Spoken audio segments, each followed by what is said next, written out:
Thank you, Lord. Thank you, Father. Thank you, Jesus. प्रभु यीशु मसीह के नाम से दोस्तों आप सभी का आज के 7वें दिन the book of Daniel chapter 7 पे आप सभी का बहुत बहुत स्वागत करता हूं। दोस्तों मुझे बेहद खुशी है, बहुत उत्साहित हूं कि आपके बीच में मैं अभी तक लगातार 6 दिन से 6 चैप्टर्स कवर कर चुका हूं या सिखा चुका हूं यीशु के अनुग्रह से और पवित्र आत्मा की मदद से। मुझे फिर से खुशी है कि इसके दूसरे पार्ट या दूसरे फेस या दूसरे भाग पर हम पहुंच चुके हैं और जहां से आज 7वां अध्याय शुरू होता है। दोस्तों आशा करता हूं आगे बढ़ने से पहले आप लोग खैरियत से हैं, सलामत हैं। मेरे यीशु मसीह ने आपको सुरक्षित रखा है। जहां चारों तरफ गड़बड़ी है, खियोस है, भयंकर बातें हैं, उसके बीच में कलीसिया यीशु की सुरक्षित है, महफूज है। और मैं समझता हूं कि जो 2 घर का जिक्र यीशु ने करा था कि एक घर रेत पर और दूसरा घर चट्टान पर, बात हो रही है विश्वासियों की, मसीहों की, तो उसमें से चट्टान वाले घर जो वचन पर खड़े रहते हैं वो मजबूत रहेंगे चाहे कैसी भी परिस्थिति आ जाए। लेकिन वो घर और वो विश्वासी जिनका फाउंडेशन स्क्रिप्चर नहीं है, वचन नहीं है, और ऐसे घर जो रेत पर बने हैं, नाजुक है, कमजोर हैं, वो टूटते चले जाएंगे, शिकायतें करते चले जाएंगे। राशन नहीं है, पैसा नहीं है, नौकरी नहीं है, बिजनेस नहीं चल रहा है, हम घर पे असहाय पड़े हैं, बहुत सारी शिकायतें करते जाएंगे।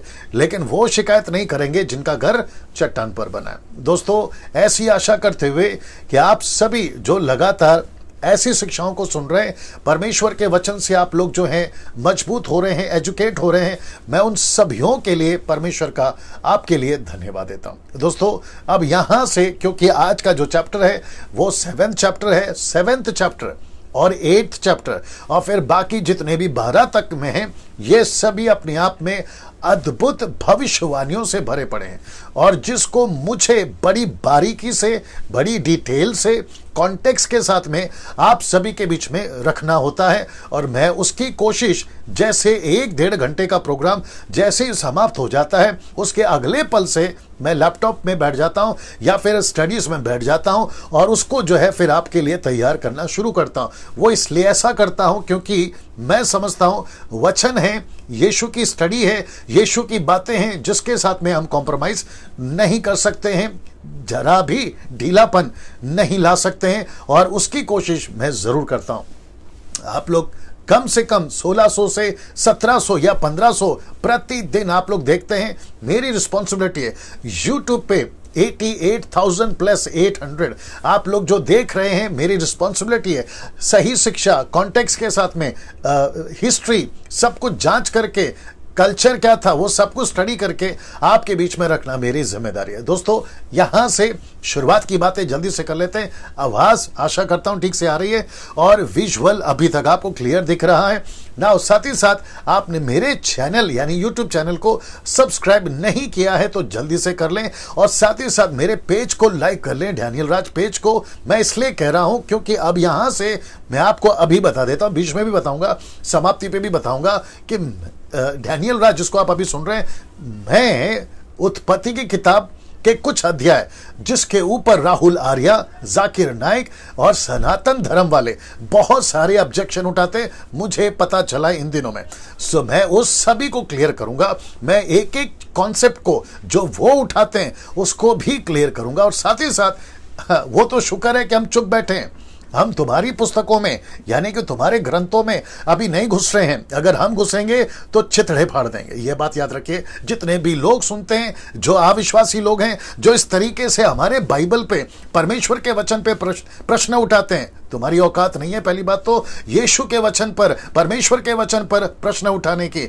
लेकिन अगर हम तुम्हारे आप में आ गए, मतलब तुम्हारे अंदर आ गए, तो फिर बता देंगे फिर क्या चीज है, ठीक है ना, जिसका जवाब तुम नहीं दे पाओगे और ना तुम्हारे पूर्वजे दे पाएंगे। ये बात आप लोग ध्यान में रखिएगा ना। मसीह लोगों, जितने लोग सुन रहे हैं यूट्यूब और फेसबुक पर, मैं आपको वापस कहता हूं कि हमारी जो युवा पीढ़ी है मैं उनको इनकरेज करता हूं कि चुपचाप नहीं बैठना। बहुत हो गया गिटार और बहुत हो गया कीबोर्ड और बहुत हो गया ड्रम और बहुत हो गया म्यूजिक और बहुत हो गए गाने। अब आपको वचन में घुसना है। अब आपको यीशु के एक एक वचन में घुसकर आपको इतना मजबूत होना है, आपको योद्धा बनना है, आपको वॉरियर बनना है। क्योंकि ऐसे कुछ बुद्धिजीव लोग जो संसारिक लोग हैं वो अपने हमारे वचन पर यीशु के ऊपर प्रश्न उठा रहे हैं। एक विचित्र प्राणी है जिसका नाम है जाकिर नाइक। वो कहता है कि यीशु क्रूस पे मरा ही नहीं। मूर्ख है वो, मूर्ख है वो। उसको पता ही नहीं है कि वो टीवी पे, चैनल पे, यूट्यूब पे क्या बकवास करते रहता है। तो ऐसे लोग बहुत खड़े हो रहे हैं और ऐसे लोग और भी खड़े होंगे। आज नहीं तो कल देर सवेर उसकी तो मृत्यु हो ही जाएगी, लेकिन वो बहुत सारे अपने चेले चपाटे बना रहा है। और ऐसे लोग मुझे भी आजकल में एक सवाल करें, मैं जब बात करने जाता हूं तो वो बात अलग है कि वो सामने नहीं आते हैं, पता नहीं क्यों। लेकिन मैं समझता हूं कि अगली पीढ़ी और अभी जो पीढ़ी है उन सभियों को वचन में मजबूत होना होगा। जैसे दूसरा तिमोथी 2 अध्याय वचन 15-16 अगर आप पढ़ोगे तो पौलुस तिमोथी को कहता है कि तेरी जवानी पर कोई संदेह ना उठाने पाए, तू वचन में मजबूत हो जा। और कहता है कि rightly dividing the word of truth, सत्य के वचन को ठीक से पेश करना तुझे आना चाहिए, ताकि जो बकवादी हैं, जो सवाल करते हैं, तू उनका मुंह बंद कर सके। एक दानियल था जिसने शेर के मुंह को बंद किया। मैं समझता हूं कि अब हम दानियलों को, हम दाऊदों को, हम यीशु के लोगों को, पौलुस पतरस जैसे लोगों को अब खड़े होना होगा, जहां हम परमेश्वर के वचनों को उन तक ठीक से पहुंचाए। पहला तिमोथी 2:4 और 5 कहता है सबका उद्धार होना चाहिए, लेकिन वचन 4 कहता है कि हमें वचन की इतनी पहचान होनी चाहिए कि हम उनको भली बातें सिखा सकें। वो हमको नहीं सिखाना है बल्कि हम उनको सिखाना है। मुझे गुस्सा है इस बात का कि आज की जो मसीहत है वो इतनी बुज़दिल और इतनी कावर्ड और इतनी डरपोक हो गई है। वो इसलिए क्योंकि उनको ऐसा लगता है कि हमको कुछ नहीं आता है। दूध पीते बच्चे हैं, निप्पल लेकर घूम रहे चर्चों में, और उनको एक ही चीज से मतलब है, मेरा घर, मेरा गाड़ी, मेरा बंगला, मेरा कमर दर्द, मेरा पेट दर्द, मेरी समस्या, मेरा वीजा, मेरा पैसा। मुझे नहीं पता कि मसीहत में आए क्यों तुम, और मसीह में आकर तुम कर क्या रहे हो। ऐसे जो लोग हैं, संसारिक लोग हैं, जो आज हमारे बाइबल पे सवाल उठा रहे हैं, मुझे नहीं पता कि हम चुप क्यों बैठे हैं। जो तरीके से जवाब देना है आपको देना आना चाहिए। जो तरीके से ब्लैक पे येलो डालो जी, आपको समझना बहुत जरूरी है दोस्तों कि मैं वापस इनकरेज करता हूं हमारे मसीह समाज के सभियों को, आप जितना हो सकता है, यूथ खास करके, लड़का लड़की जो भी हो, आप जितनी स्टडी कर सकते करिए, आप जितने हिस्ट्री को पढ़ सकते पढ़िए, आप जितने पुस्तक पढ़ सकते पढ़िए। बाइबल को तो आपको पहला स्थान देना है, लेकिन कॉमेंट्री जितनी कर सकते पढ़िए, पढ़ना सकते पढ़िए। आप हिस्ट्री चेक करिए, आप कल्चर चेक करिए, और फिर इन जैसों को आपको जवाब देना है। डैनियल राज अभी है, मैं कब तक काम कर सकता हूं मुझे नहीं पता, क्योंकि हम सबकी अपनी एक लिमिट है, उम्र। हम अभी हैं, प्रेज गॉड, और आगे भी चलते रहेंगे, प्रेज गॉड। लेकिन अगली पीढ़ी या मुझ जैसे, हम जैसों को, कईयों को तैयार होना होगा। मैं समझता हूं कि वक्त आ गया है कि हम ऐसे लोगों को जवाब दें। चुप कैसे बैठ सकते हैं दोस्तों? बात यीशु की है, बात यहोवा की है, बात पवित्र आत्मा की है, और बात सत्य की है। ये कुछ तुच्छे लोग, ये कुछ मूर्ख लोग यीशु पे सवाल उठाएंगे, यीशु के राज्य पे सवाल उठाएंगे। और यीशु मसीह ने रिस्पॉन्सिबिलिटी, कलीसिया की रिस्पॉन्सिबिलिटी मुझको और आपको दी है। पौलुस कहता है, गलती किताब उसका 6वां अध्याय 10 या 11-12 में, मैं घर में गलत नहीं हूं, वो कहता है कि जो तुम्हें डावाडोल करते हैं, भला होता कि वो काट डाले जाते। अब मुझे नहीं पता कि पौलुस को इतना गुस्सा उस वक्त में क्यों आया और किस बात पे आया। उसने तो पतरस को भी डांट लगाई, कहता है कि तू सुसमाचार को बिगाड़ रहा है। मैं वापस कहता हूं कि भारत में जितने मसीह लोग हैं और भारत के बाहर जितने लोग सुन रहे हैं, मैं उन सभी को कहना चाहता हूं कि सर, मजबूत करो अपने आप को, रूटेड हो जाओ स्क्रिप्चर में। जैसे यीशु था, यीशु 12 साल की उम्र में मजबूत हो गया था। शास्त्री फरीसी उसको टक्कर नहीं दे पाए। 12 साल का लड़का यीशु मसीह अगर 12 साल की उम्र में शास्त्रों को पढ़कर, तोरा को पढ़कर, मूसा की जो किताबें हैं, भजनों की किताबें हैं, अगर वो पढ़कर 12 साल का लड़का अगर मजबूत हो सकता है, आप तो 20, 30, 40, 50 साल के हो गए सर। पिज्जा, बर्गर, पिकनिक, ये सब जो इंटरटेनमेंट की बातें हैं ना, इसमें से बाहर निकलिए और मजबूत हो जाइए। मैं इसलिए इतना शुरुआत में बोल रहा हूं क्योंकि 7वां अध्याय है ही ऐसी बात। और इतिहास में जो घटने पर हैं और जो घट चुकी हैं, उन सभी को बीच में आज आपके रखना चाहता हूं। दोस्तों, मैं आशा करता हूं कि कम से कम 1100 लोग जुड़ गए हैं। आप सभी को कहना चाहता हूं, जितना हो सकता है शेयर करिए। आप जिसको चाहे उसको शेयर करिए, किसी के बाप से नहीं डरना। और वापस कहता हूं, अगर कोई चर्च का पास्टर, अगर कोई व्हाट्सएप ग्रुप का एडमिन अगर कहता है कि डैनियल राज की वीडियो और ऐसे प्रचार को फॉरवर्ड मत करो, हम तक मत भेजो, तो उसको एक ही सवाल पूछो, तुम किसकी औलाद हो? यीशु की औलाद हो या शैतान की औलाद हो? अगर शैतान की औलाद हो तो तुम परमेश्वर के वचन को फॉरवर्ड करने से रोकोगे, लेकिन अगर यीशु की औलाद हो तो तुम ऐसा नहीं करोगे। यह प्रश्न जरूर पूछना, और हो सके तो खुद ही उस ग्रुप से एक्सिट हो जाना और वो कलीसिया को छोड़ देना जहां यीशु का सम्मान है। मैं समझता हूं दोस्तों, अभी हमको अपनी औकात में आना पड़ेगा, ठीक है ना। जहां प्रभु कर सकता है वो प्रभु करेगा, जहां हमको करना है वो हमको करना है, ठीक है ना। ये बात, और हम लोग ढीले लोग नहीं हैं। हम चुप इसलिए रहते हैं, आ रहा है कुछ उल्टा सीधा कमेंट्स, अगर हम चुप इसलिए हैं तो वो इसलिए हैं क्योंकि यीशु के वजह से, नहीं तो साहब हमको भी जवाब देना आता है। ये बात आप लोगों को समझना होगा, जो अविश्वासी लोग अगर मुझे इस वक्त में सुन रहे हैं, ठीक है। ये बात को समझिए। यीशु ने क्या कहा पता है विश्वासियों? यीशु ने कहा है कि कबूतर की नाई भोले और सांप की नाई चतुर। ऐसा क्यों कहा? क्योंकि यीशु को भी पता था कि आने वाले दिन अच्छे नहीं है। तो ऐसे टाइम पे हमें मजबूत होना है। मेरी कलीसिया, ग्रेस मिनिस्ट्री की कलीसिया, जो कि मुंबई में है, आप मुंबई के बाहर आप अकोला है, मूर्तिजापुर है, और आपका परतवाड़ा है, फिर मीरज है, और उसके बाहर, और फिर जितनों का मैं मेंटर हूं, मुझे नहीं पता मैं कितने देश का मेंटर हूं, अपने भारत के राज्य में से मुझे नहीं पता। मैं उन सभी को कहना चाहता हूं कि अभी वक्त आ गया है, हमें मजबूत होना होगा, ठीक है ना। और साथ ही साथ मसीह मंथन व्हाट्सएप ग्रुप के जो 5 ग्रुप चल रहा है, 1 2 3 4 5 मसीह मंथन, और कम से कम 1000 से भी ज्यादा लोग जुड़ चुके हैं। मैं उन सभी को कहना चाहूंगा, सर अब हमको मजबूत होना होगा। ऐसी शिक्षाएं, प्रकाशित वाक्य, दानियल की पुस्तक, रैप्चर के बारे में, और sons of God and daughters of man, उसकी टीचिंग दे चुका हूं, और आने वाले दिनों में और भी देने वाला हूं। वो सारी चीजों को लेकर हमें मजबूत होना है। एक तरफ से मैं कर रहा हूं, एक तरफ से आप करिए, और ऐसे करते हुए हम प्रभु के राज्य को बड़ी मजबूती से बना पाएंगे। और फिर देखते हैं कि कौन क्या कहता है, ठीक है ना। डरेंगे किसी से नहीं, मरेंगे लेकिन डरेंगे नहीं, ठीक है ना। चलिए दोस्तों, मैं यहां से शुरू करने पर हूं, the study on the book of Daniel chapter 7 and day 7। आज 7वां दिन है और 7वां चैप्टर है, और ये रहा दूसरा भाग। कल हम पूरा कर चुके हैं पहला भाग, 6वां अध्याय। आज दूसरा भाग है, और 7वां अध्याय का मैं आपके बीच में परिचय रखने जा रहा हूं। लेकिन साथ ही साथ उन सभियों का मैं धन्यवाद देता हूं। मैं फ्रेम में हूं, देखते रहो।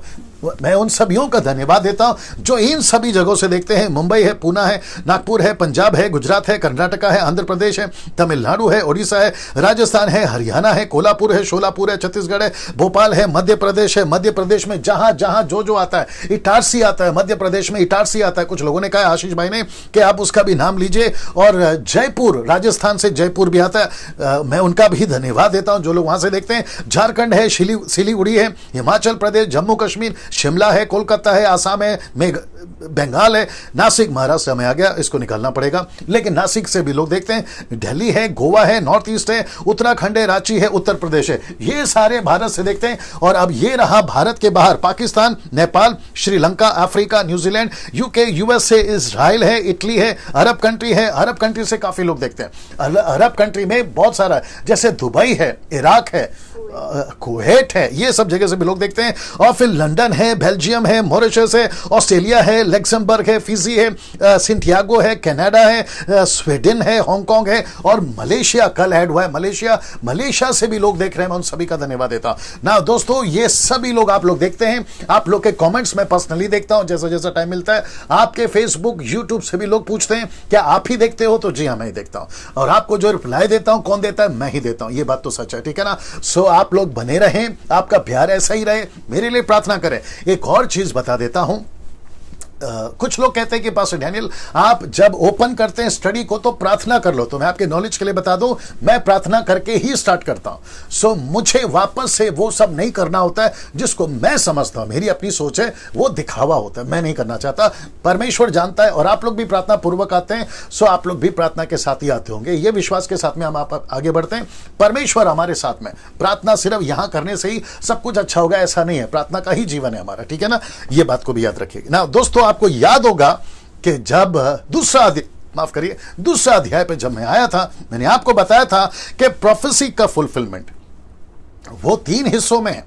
आज क्योंकि अब 7वां अध्याय है। अब यहां से पूरी की पूरी 12वीं अध्याय तक प्रोफेसी ही है। तो प्रोफेसी को आपको 3 एंगल से देखना होगा। तो सबसे पहले है प्राइमरी, दूसरा है सेकेंडरी और तीसरा है फाइनल। तो प्राइमरी का मतलब क्या है? जो दानियल के टाइम पे घटना घटा, जैसे दानियल के टाइम पे बेबीलोन की घटना प्रोफेसी में आई थी, वो घट गई। मीडो एंड पर्सन वो घट गए, मादी और फरसी वो घट गए, तो वो हो गया प्राइमरी। सेकेंडरी का मतलब है कि जो दानियल के मरने के बाद ईसा पूर्व यानी कि एडी रोम का राज्य कैसे आएगा, वो 10 सिंह 10 राजा वो क्या करेंगे, वो हो गए सेकेंडरी।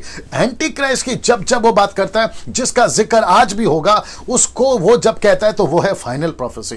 तो वापस कहता हूं, प्राइमरी प्रोफेसी, दूसरा है सेकेंडरी प्रोफेसी और तीसरा है फाइनल प्रोफेसी। मतलब अभी घट रही थी दानियल के टाइम पे, मरने के बाद दानियल के तब घटी, और उसके बाद में जो अभी यहां से आगे घटेगा उसको है। तो ये बात आपको समझना बहुत जरूरी है। नाउ आप सभी को पता है कि हमारा जो परमेश्वर है वो भविष्य को जानता है, इसलिए लिखा है कि वो आदि है, वो अंत है, वो अल्फा है, वो ओमेगा है, उससे कोई भी बात नहीं छुपती, वो सारी चीजों को जानता है। तो यशाया एक ऐसी बात को करता है जिसको मैं आज रखना चाहूंगा, और ये चलेगा 12वें अध्याय तक में।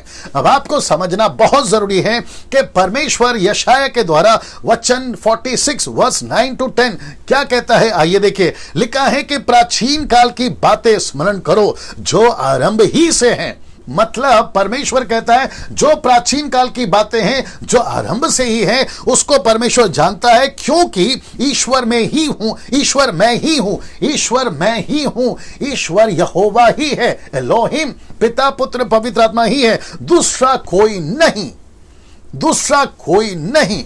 ना लिखा है कि मैं ही परमेश्वर हूं और मेरे तुल्य कोई भी नहीं, मेरे जैसा कोई नहीं है। वो चाहे इधर का हो उधर का हो, ऐसा वाला वैसा वाला कैसे वाला, वो कोई नहीं है, सिर्फ मैं हूं। फिर कहता है मैं तो अंत की बात आदि से और प्राचीन काल से इस बात को बताता आया हूं जो अब तक नहीं हुई। मैं कहता हूं मेरी युक्ति स्थिर रहेगी और मैं अपनी इच्छा को पूरी करूंगा। तो भविष्य की बातें कौन जानता है? परमेश्वर। इस पृथ्वी पे, इस प्लैनेट पे एक भी माई के लाल ऐसा नहीं मिलेगा जो यहां परमेश्वर के जैसा हो, नहीं मिलेगा। वो चाहे पत्थर का ईश्वर हो, वो पत्थर, पेड़ पौधे, क्या कहते हैं, आकाश, पृथ्वी, समंदर के अंदर कहीं का भी हो, परमेश्वर यीशु जैसा, यहोवा जैसा ऐसा लिखा है कहीं नहीं है। इसलिए तो इसका हमको घमंड है, मुझे घमंड है, और मैं लेके चलता, इसलिए इतने डंके की चोट पे बोलता हूं कि परमेश्वर यहोवा जैसा कोई नहीं है, और ना कभी था, ना कभी होगा, और ना ही अभी है। तो बात ही करना भूल जाइए। कहां से लेकर आते हो तुम अपनी अपनी कॉन्सेप्ट, मुझे नहीं पता। ना जिसका कोई तथ्य है, ना जिसकी कोई शुरुआत है, ना जिसका कुछ है। अचानक से आ जाते हैं आप लोग और हमको चैलेंज देते हो कि तुम्हारा परमेश्वर को साबित करके बताओ। तुम्हारी हैसियत है, तुम खुद को समझते क्या हो आप विश्वासियों, जो परमेश्वर के ऊपर सवाल उठा रहे हो? यह बात को आपको समझना बहुत जरूरी है ना दोस्तों। पद 7 से लेकर, क्षमा करें, अध्याय 7 से लेकर 12 तक, अध्याय 7 से लेकर 12 तक आपको समझना होगा कि 75% यह अपोक्लिप्टिक है। अपोक्लिप्टिक का मतलब है दर्शन या चिन्ह या फिर सिंबॉलिक, उसके चलते परमेश्वर बात करता है। 25% मैंने नहीं कहा उसको अपोक्लिप्टिक, इसका मतलब है कि 25% वो परमेश्वर खुद ही आंसर दे रहा है, खुद ही उत्तर दे रहा है। यूनान कौन है, मीडो पर्शियन कौन है, मादी फरसी कौन है, ये खुद ही परमेश्वर बता रहा है। तो इसलिए 25% मैंने कहा कि वो वास्तविक है, लेकिन 75% अपोक्लिप्टिक है। इसका मतलब है वो चिन्ह के रूप में बात कर रहा है। जब आप सुनते हो तो आपको समझना जरूरी है। मैं आपका आज बहुत सारी बातों को खुलासा करूंगा, तो उसको आपको क्या कहते हैं, सिंबॉलिक रूप में ही देखना बहुत जरूरी है ना। इसको जब लिख रहा था दानियल, तो ईसा पूर्व 553 पे लिखा था। इसका मतलब है कि यीशु मसीह के पैदा होने से 553 साल पहले इसको लिखा ना। साथ ही साथ आपको मैं ये भी बता दूं कि दानियल की पुस्तक जो है 2 भाषाओं में, एक है अरामिक, दूसरा है हिब्रू, उसी के तौर पर जो है इसको लिखा गया है, ठीक है ना। और साथ ही साथ आपको यह भी बता दें कि कल दानियल मर चुका था। रिपीट करता हूं कि कल 6वें अध्याय के अनुसार दानियल मर चुका है। लेकिन अब आप कहोगे कि दानियल भाई फिर वो 7वां अध्याय कब लिखा? 7वां अध्याय जब तक वो जीवित था, 20 साल की उम्र से लेकर 90 साल तक की उम्र में, वो जब तक बेबीलोन में था तब तक उसने लिखा, और उसी की चर्चा 7वें से शुरू होती है। याद रखो, मैंने कहा था पहले ही चैप्टर में, इंट्रोडक्शन के चैप्टर में मैंने कहा था कि जो दानियल है वो भविष्यवक्ता है, लेकिन साथ ही साथ 7 से 12 तक में वो भविष्यवाणी कर रहा है। तो वो भविष्यवक्ता है और वो भविष्यवाणी कर रहा है, वो प्रचारक है और वो प्रचार कर रहा है 7 से 12 तक में। सो आपको ऐसे समझना होगा। I hope you understood the point. Now दोस्तों, अब ये जो चित्र आप देख रहे हैं, ये चित्र ये था दानियल का 2रा अध्याय, ये है दानियल का 7वां अध्याय, और अब जो मैं रखने जा रहा हूं ये है प्रकाशित वाक्य का 13वां अध्याय। तो इसको, यानी कि ये 2 चीज को जो दानियल ने देखा और इसको जो जॉन ने देखा, यूहन्ना यीशु का चेला, उसने जो देखा, तो इसका मतलब है दानियल की पुस्तक 2रा अध्याय, दानियल की पुस्तक 7वां अध्याय और प्रकाशित की पुस्तक 13वां अध्याय, ये सब एक ही है। ये सब एक ही हैं, ये सब एक ही हैं। इसका मतलब है कि जो भी चित्र आप देख रहे हैं ये सब अपोक्लिप्टिक है, मतलब क्या कहते हैं, चिन्ह के रूप में, सिंबॉलिक है। अब इसका सब का मतलब है, पंखों का मतलब है, सर का मतलब है, 4 सिंह का मुंह का मतलब है, इन सब का मतलब है। ये जो सोने का मुंह, ये क्या था बता चुका हूं, छाती चांदी का ये बता चुका हूं, और जो जांघें हैं वो पीतल की ये बता चुका हूं, पैर लोहे का ये बता चुका हूं, 10 उंगलियां लोहे और कीचड़ की है वो बता चुका हूं। ये सब अपोक्लिप्टिक है। इसका मतलब है कि परमेश्वर दानियल को जो है एक सिंबॉलिक के रूप में बता रहा है। इसका मतलब है कि उस वक्त की जो राज्य थी वो दानियल पर अटैक ना कर सके, इसलिए परमेश्वर कहता है कि सांप भी मरे और लाठी भी ना टूटे। एक कहावत है जो अक्सर मेरी पत्नी बोलती है, वो कहती है कि बारिश आने से पहले छतरी क्यों खोलते हो? तो पहला बारिश को आने दो फिर छतरी खोलते हैं। तो इसका मतलब है कि वक्त को आने दो फिर इसको बात करेंगे, बोलकर दानियल को परमेश्वर ने यही बताया, और दानियल से यह भी कहा कि अभी इसको बंद कर दे, क्योंकि यूहन्ना खोलेगा कभी अंत के दिनों में, और अभी वो वक्त चल रहा है, इसलिए आपके बीच में ये सारी बातें हम रख रहे हैं। तो वापस कहता हूं, प्रकाशित वाक्य 13 अध्याय और 2रा अध्याय और 7वां अध्याय, ये सब एक ही हैं। यहां सब ठीक चल रहा है, एक ही है ना दोस्तों। इसको भी देख लीजिएगा, ये रहा 4 राज्य, ये रहा एंटी क्राइस्ट और ये रहा जीसस क्राइस्ट। वाह, मजा आएगा। वापस आता हूं, ये रहा 4 राज्य, ये रहा एंटी क्राइस्ट और ये रहा जीसस क्राइस्ट। इसका मतलब है कि आज इस चैप्टर पे और 12वें अध्याय तक और प्रकाशित वाक्य के 1 से लेकर 22 अध्याय तक हमको कम से कम 4 नहीं बल्कि 6 राज्य दिखते हैं, जिसको कहते हैं 6 किंगडम्स।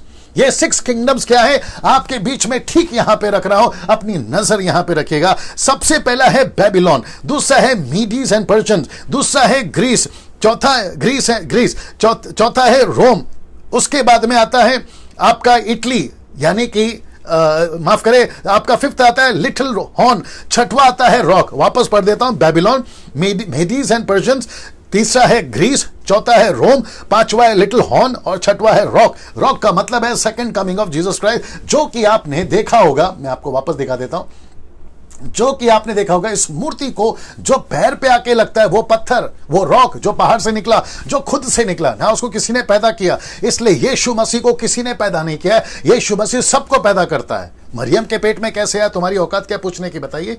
कुछ लोग पूछते हैं, मुस्लिम लोग पूछते हैं, जाकिर नाइक पूछता है, यीशु मसीह मरियम के पेट में कैसे आ गया? क्या बात करते हो यार, तुम कहां से आ गए? हाँ, जिस परमेश्वर ने तुमको बनाया तुम उसको सवाल पूछोगे। ये बात आपको समझना बहुत जरूरी है। तो यहां पे इस 7वें अध्याय में हम यहां पर 6 राज्य को देखने जा रहे हैं। तो वापस कहता हूं, बेबीलोन है, मेदीस है, मादी और फरासी जिसको हिंदी में कहते हैं, ग्रीस है, रोम है, लिटिल हॉर्न है यानी कि एंटी क्राइस्ट है, और ये रहा 6वां जो कि रॉक, चट्टान है, और ये है यीशु मसीह, जो कि मैं बता चुका हूं। आप जैसा रिस्पॉन्स देना चाहे, ताली बजाना चाहे, बैठ कर बजा सकते हैं। अच्छा, मुझे ये भी पता चला है कि घर में आप लोग टीवी पे सेट करके देखते हैं, पूरे परिवार के साथ देखते हैं। उन सभियों को सैल्यूट है जो इतनी डेडिकेट और इतना क्या कहते हैं गंभीर होकर आप लोग जो है परमेश्वर के वचन को सुनते हैं। मैं उसके लिए परमेश्वर का बहुत बहुत धन्यवाद देता हूं। साथ ही साथ में जैसे आप रिस्पॉन्स देना चाहे, प्रेज द लॉर्ड, आमीन, या हालेलुया, या वो जो चिन्ह होता है ना, सिंबल, क्या बोलते हैं उसको, इमोजी, वो भेज सकते हैं, लाफ्टर वाला या फिर हार्ट वाला या थम वाला, जैसे आपको ठीक लगे आप लोग अपनी प्रतिक्रिया दे सकते हैं। साथ ही साथ अभी मुझे पता है मैं जैसे प्रचार कर रहा हूं ये सब तक पहुंचता है, तो लूसीफर के चेले चपाटे या उनके एजेंट, उनको तकलीफ होना शुरू होती है। वो अगर ऐसा कुछ भी कमेंट्स करते हैं आप लोग उनको रिस्पॉन्स नहीं देना है। वापस कहता हूं उनको रिस्पांस नहीं देना है। हमारी टीम यहां पूरी तरह से मौजूद है जो उनको ब्लॉक करने का या उनको कमेंट्स को रिमूव करने का काम कर रही है। आप लोग सिर्फ फोकस करेगा। चलिए दोस्तों, आप लोग तैयार हैं? अब यहां से पद 1 से लेकर 8 तक में आपके बीच में कुछ चीजें होने जा रही है, मैं उसको पहले बता देता हूं। तो पद 1 से लेकर 8 तक में लिखा है कि दानियल का सपना है, जो कि पहला भाग, मैं बताऊंगा क्यों। दूसरा पद 9 से लेकर 14 तक में आपको मिलेगा जो है दूसरा भाग, यानी कि दानियल का सपने का एक भाग और दानियल के ही सपने का 2 भाग। तो उसने अपने सपने को 2 हिस्सों में बांटा है और वो 2 हिस्से क्या है मैं एक एक करके वर्ड्स बाय वर्ड्स आपके बीच में रखता चला जाऊंगा ना। पद 15 से लेके 28 तक में दानियल के ये दोनों हिस्सों का अर्थ है। वापस आना पड़ेगा वापस कहता हूं कि पहला भाग का सपने का अर्थ, दूसरे भाग के सपने का अर्थ। पहले भाग का सपने का अर्थ, पहला भाग का सपना कहां से कहां तक लिखा है? 1 से लेके 8 तक लिखा है। दूसरा कहां से लिखा है? 9 से लेके 14 तक में लिखा है। फिर उसके बाद में पद 15 से लेके 28 तक जो कि समाप्त हो रहा है, वहां तक आपको दानियल के सपने का अर्थ मिलेगा। तो इसका मतलब है कि हमको कहीं नहीं जाना है कि अर्थ क्या है, हमको कहीं नहीं जाना है, किसी और किताब को नहीं पढ़ना है, किसी और साइंटिस्ट को नहीं सुनना है, किसी और क्रिटिक्स को नहीं सुनना है। वो क्या कहते हैं, परमेश्वर खुद अपने स्वर्गदूत को भेज रहा है। और दानियल की किताब के ऊपर, क्योंकि दानियल के वक्त में उनके पास में प्रकाशित वाक्य नहीं थी, लेकिन आज के युग में यानी कि 6th सेंचुरी से हम सभी के पास में 22वें अध्याय का प्रकाशित वाक्य मिल गया।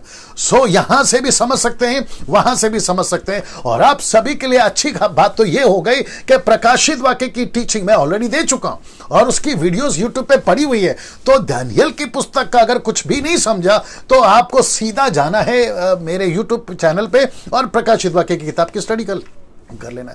ये इतना सिंपल है, ठीक है ना दोस्तों। ना वापस आपको बता देता हूं कि ये तरीके से जो है यहां पर चलेगा ना। अब बात करते हैं पद 1 से लेकर 8 तक में दानियल का सपना जो पहला भाग है। और आशा करता हूं कि आप लोग सब वहां ठीक हैं और यहां पे कमेंट्स भी सब कुछ ठीक चल रहा है। अगर मुझे कुछ भी आता है तो आप लोग बताइए जी ना। दोस्तों, सबसे पहला ये वचन आपके बीच में रख देता हूं, इसको पढ़ लीजिए। वाह, नाउ लिखा है, मैं पढ़ देता हूं आपके लिए। लिखा है, बेबीलोन देश के राजा बेलशस्सर के राज्यकाल के प्रथम वर्ष में दानियल ने एक स्वप्न तथा अनेक स्वप्न देखे। मैंने कहा ना, एक भाग स्वप्न का, दूसरा भाग स्वप्न का। तो स्वप्न भी देखे, अनेक स्वप्न भी देखे। और कहता है कि जब मैं पलंग पर सो रहा था, मैं अपने पलंग पर जब सो रहा था तो मुझे स्वप्न दिखा। उन्होंने स्वप्न को लिखा भी और उसका तथा स्वप्न का सारांश भी बताया। अब वापस आता हूं, स्वप्न भी देखा, सपनों को भी देखा, उसको लिखा भी और उसका अर्थ भी बताया। वाह, वापस आ जाऊं। परमेश्वर ने दानियल को भविष्य में घटने वाले, जिसको कहते हैं the prophecies of primary, prophecies of secondary, prophecies of final, ये सारी चीजें दानियल को बताया। और एक बोलना पड़ेगा, दानियल को ही क्यों बताया? मैंने नहीं डाला लेकिन बता देता, अभी याद आ गया। दानियल को ही क्यों बताया? क्योंकि जीसस क्राइस्ट, क्योंकि दानियल का कनेक्शन यरूशलेम से है, दानियल का कनेक्शन इजराइलियों से है, एंटी क्राइस्ट का कनेक्शन यरूशलेम से है, एंटी क्राइस्ट का कनेक्शन इजराइलियों से है, रैप्चर का कनेक्शन भी, और लास्ट में मिलेनियम ईयर भी, और साथ ही साथ में यीशु का आना, एंटी क्राइस्ट का खत्म करना, एरमैगडोन की लड़ाई, ये सब का कनेक्शन मिडल ईस्ट और आपका इजराइल यरूशलेम से ही है। लेकिन बीच में आता है अन्य जाति, बीच में आता है अन्य जाति, उसमें हिंदू है, मुस्लिम है, सिख है, ईसाई मतलब अभी यहां वाले, और साथ ही साथ में बुद्धिस्ट हैं, और साथ ही साथ में बाकी दुनिया के यहूदी, माफ करें, अन्य जाति या फिर क्या कहते हैं आदिवासी, ये सारों को परमेश्वर ने कहा है कि जब तक इनका उद्धार नहीं हो जाता, रोमियो 11 के अनुसार, जब तक इनका उद्धार नहीं हो जाता, परमेश्वर उसको रोके रखा है। किसको? एंटी क्राइस्ट को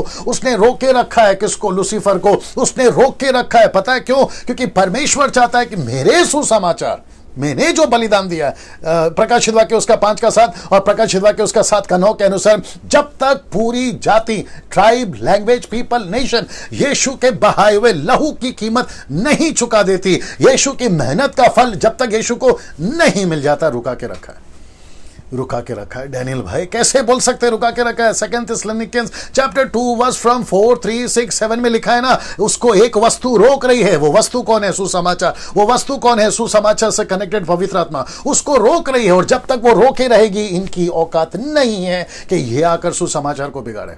मैं वापस कहता हूं कि बुक ऑफ डैनियल और बुक ऑफ रेवलेशन, ये सब का कनेक्शन है इजराइल से, यरूशलेम से। इसलिए कल का था, वो खिड़की खोलकर प्रार्थना क्यों करता था? क्योंकि उसको पता था, किसको पता था? डैनियल को पता था कि यरूशलेम इजराइल से ही कनेक्टेड है। इसीलिए परमेश्वर ने ये सारे सपना उसको ही बताए। और ये आज हम क्यों स्टडी कर रहे हैं? क्योंकि ये हमसे भी जुड़ा है, मान्य जाती है। और जब तक ये सुसमाचार का काम खत्म नहीं होगा, मैं जितने पास्टर अभी सुन रहे हैं, जितने विश्वासी सुन रहे हैं, सर आप सभी को ये स्टडी तो लेना है, प्रेज गॉड, आपको स्टडी करना है, प्रेज गॉड, आपको मजबूत होना है, प्रेज गॉड। लेकिन आपका प्रायोरिटी, आपकी प्राथमिकता, आपका सबसे पहला काम है सुसमाचार फैलाना। आपका सबसे पहला काम है सुसमाचार फैलाना, ठीक है ना? जितना हो सके सुसमाचार के लिए, जितना हो सके। मुझे कल परसों पता चला, वीडियो भेजा गया, फोटो भेजा गया कि प्रभु के दासों को गढ़चिरौली में परमेश्वर का एक दास है, उसको नक्सलाइट्स लोगों ने मार दिया। उसकी 3 बच्चे हैं, उसकी पत्नी है।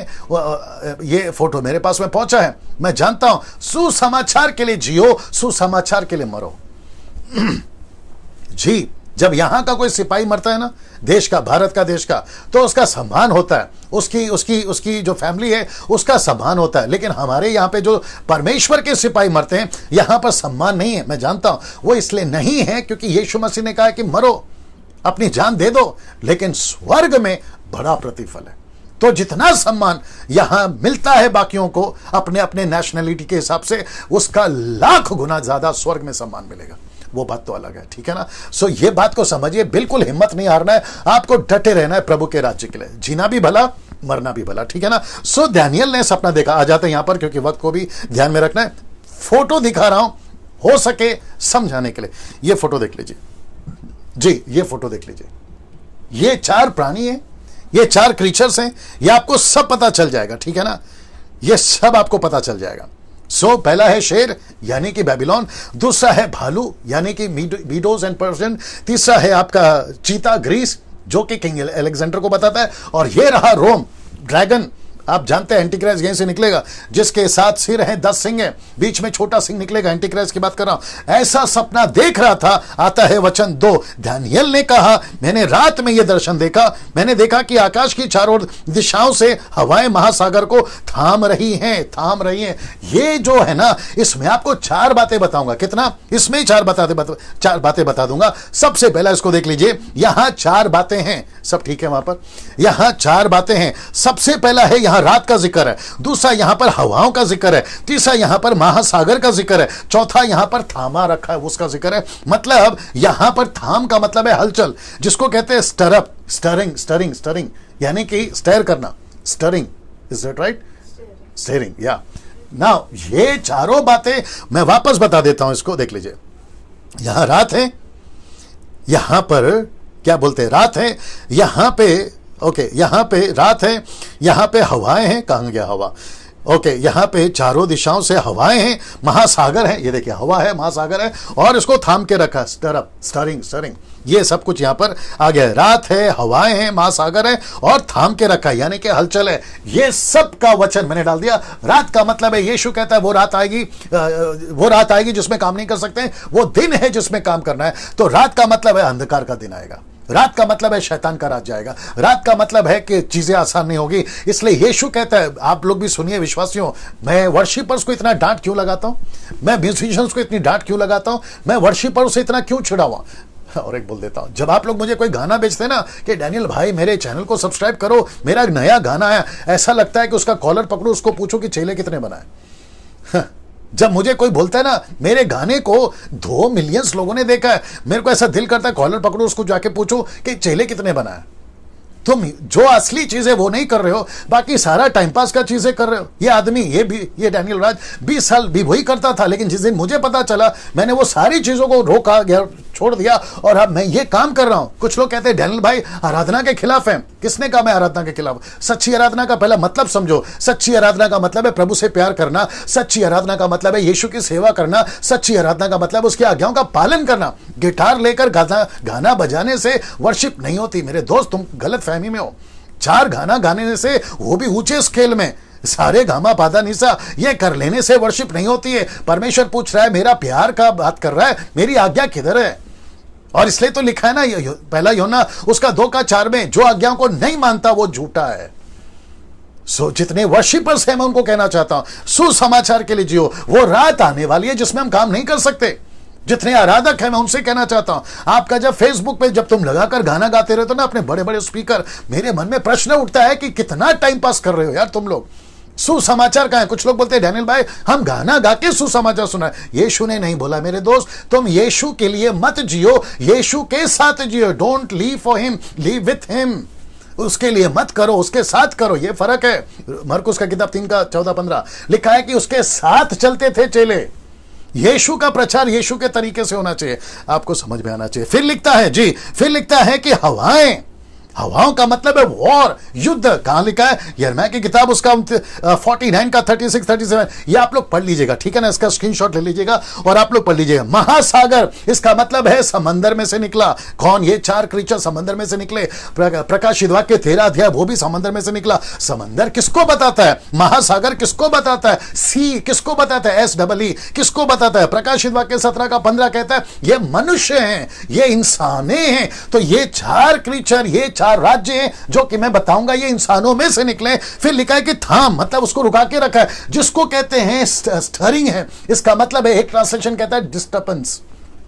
यहां गड़बड़ चल रही है, यहां पे कुछ गड़बड़ हो रहा है, यहां पर हलचल हो रही है। इसका मतलब है कि लूसीफर पूरे यूनिवर्स में, वाह, पूरे यूनिवर्स में, यीशु ने कहा मत्ती 24 अध्याय में, यीशु ने कहा लूका की किताब 21 अध्याय में, जगह जगह लड़ाई होगी। लड़ाइयों की चर्चा सुनोगे, अकाल पड़ेगा, भूकंप आएगा, महामारी आएगी, पैंडेमिक जिसको कहते हैं, ये सारी चीजें पृथ्वी पर होती रहेगी। अब तो हो ही रही है। कोरोना है, इबोला है, थोड़ा सा मदद करो, फ्लू है, और क्या है मदद करो, HIV है, और न जाने दुनिया भर की कितनी बीमारियां हैं जो आज हैं पृथ्वी पर। मैं समझता 17 से 18 प्लेग भारत में आ चुके हैं ऑलरेडी, माफ करें पूरी पृथ्वी पे आ चुकी है। अब आगे पता नहीं कितनी आएगी। तो उसको कहते हैं कि हलचल। जितने विश्वासी सुन रहे हैं, आप लोग बड़े ध्यान से सुनिएगा। जैसा लग रहा है ना कि सब कुछ ठीक है, सब कुछ ठीक है, ठीक नहीं है मेरे दोस्त, ठीक नहीं है। हाँ, ऐसे टाइम पर वचन कहता है, पौलुस कहता है, पतरस कहता है, ऐसे टाइम पे हमें और कितना मजबूत होना है वचन में, और कितना नजदीक आना है यीशु में, और कितना मजबूत होना है प्रार्थना में, और कितना मजबूत होना है वचनों में, और कितना रूटेड होना है यीशु मसीह में। यह बात क्यों नहीं समझ में आती? वही जीवन, वही सर दुखना, पेट दुखना, मेरे सर पे हाथ रख दो, ठपाक, माझ्यासाठी प्रार्थना करा, ठपाक, माझा डोकं दुखता है, पोट दुखता है। क्या लगा के रखा है सर?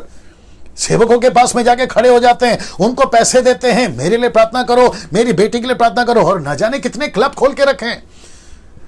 समझदार को इशारा काफी है। न जाने कितने क्लब खोल के रखे हैं, ब्लेसिंग क्लब, एस्टर क्लब, मेरे बच्चों के लिए प्रार्थना करो, वो क्लब आपके बर्थडे पे आपको कार्ड भेजेंगे, आपको ग्रीटिंग कार्ड भेजेंगे। हमारे चर्च से आपको आपके बर्थडे के लिए केक आएगा, लेकिन आपको मेंबर बनना होगा साल भर का, और उसके लिए आपको पैसे डोनेशन भेजने होंगे। क्या लगा के रखा है भाई? अभी बीच में 2-3 कॉल आया था, चर्च के लोग कहते हैं पैसे भेजो। पैसे क्यों भेजें? मैं जितने सुन रहे हैं मैं उन सभी को कहना चाहता हूं, पैसा तुम्हारा है, मतलब पैसा प्रभु का है। प्रभु से पूछो कहां भेजना है। वो चाहे ताइथ हो, वो चाहे स्पेशल ऑफरिंग हो, वो चाहे कुछ भी हो, पैसा भेजते हैं से पहले आपको प्रभु को पूछना है, और प्रभु जिसको कहता है पैसा उसी को भेजो। इसलिए लिखा है ना 2 कुरिन्थियों 7:9 में कि पैसा परमेश्वर को देते वक्त में जबरदस्ती नहीं देना है, हैंड ट्विस्टिंग से नहीं देना है। आपको परमेश्वर लीड करना चाहिए कि पैसा किसको देना है। रास्ते में गरीब को दीजिए, बारिश का मौसम चल रहा है, किसी के घर के पे छत नहीं है उसकी मदद करिए, किसी को रेनकोट नहीं है उसकी मदद करिए, किसी के पास छतरी नहीं है उसकी मदद करिए, किसी के पास में राह चलते खाना नहीं है उसकी मदद करिए। जहां सब पैसा भेज रहे हैं इंटरनेशनल में, वहां तुम चेक भर भर के और अपना ड्राफ्ट भर भर के क्यों भेज रहे हो यार? इन गरीबों को पैसा दीजिए ना, अनाथ बच्चों को पैसा दीजिए। कितने सारे अनाथ आश्रम है हमारे भारत में, वहां पे पैसा दीजिए। जीसस क्राइस्ट, ये पैसा तुम्हारा लेते हैं और लाखों रुपया खर्चा करते हैं शॉपिंग में, आपको एहसास तक नहीं है।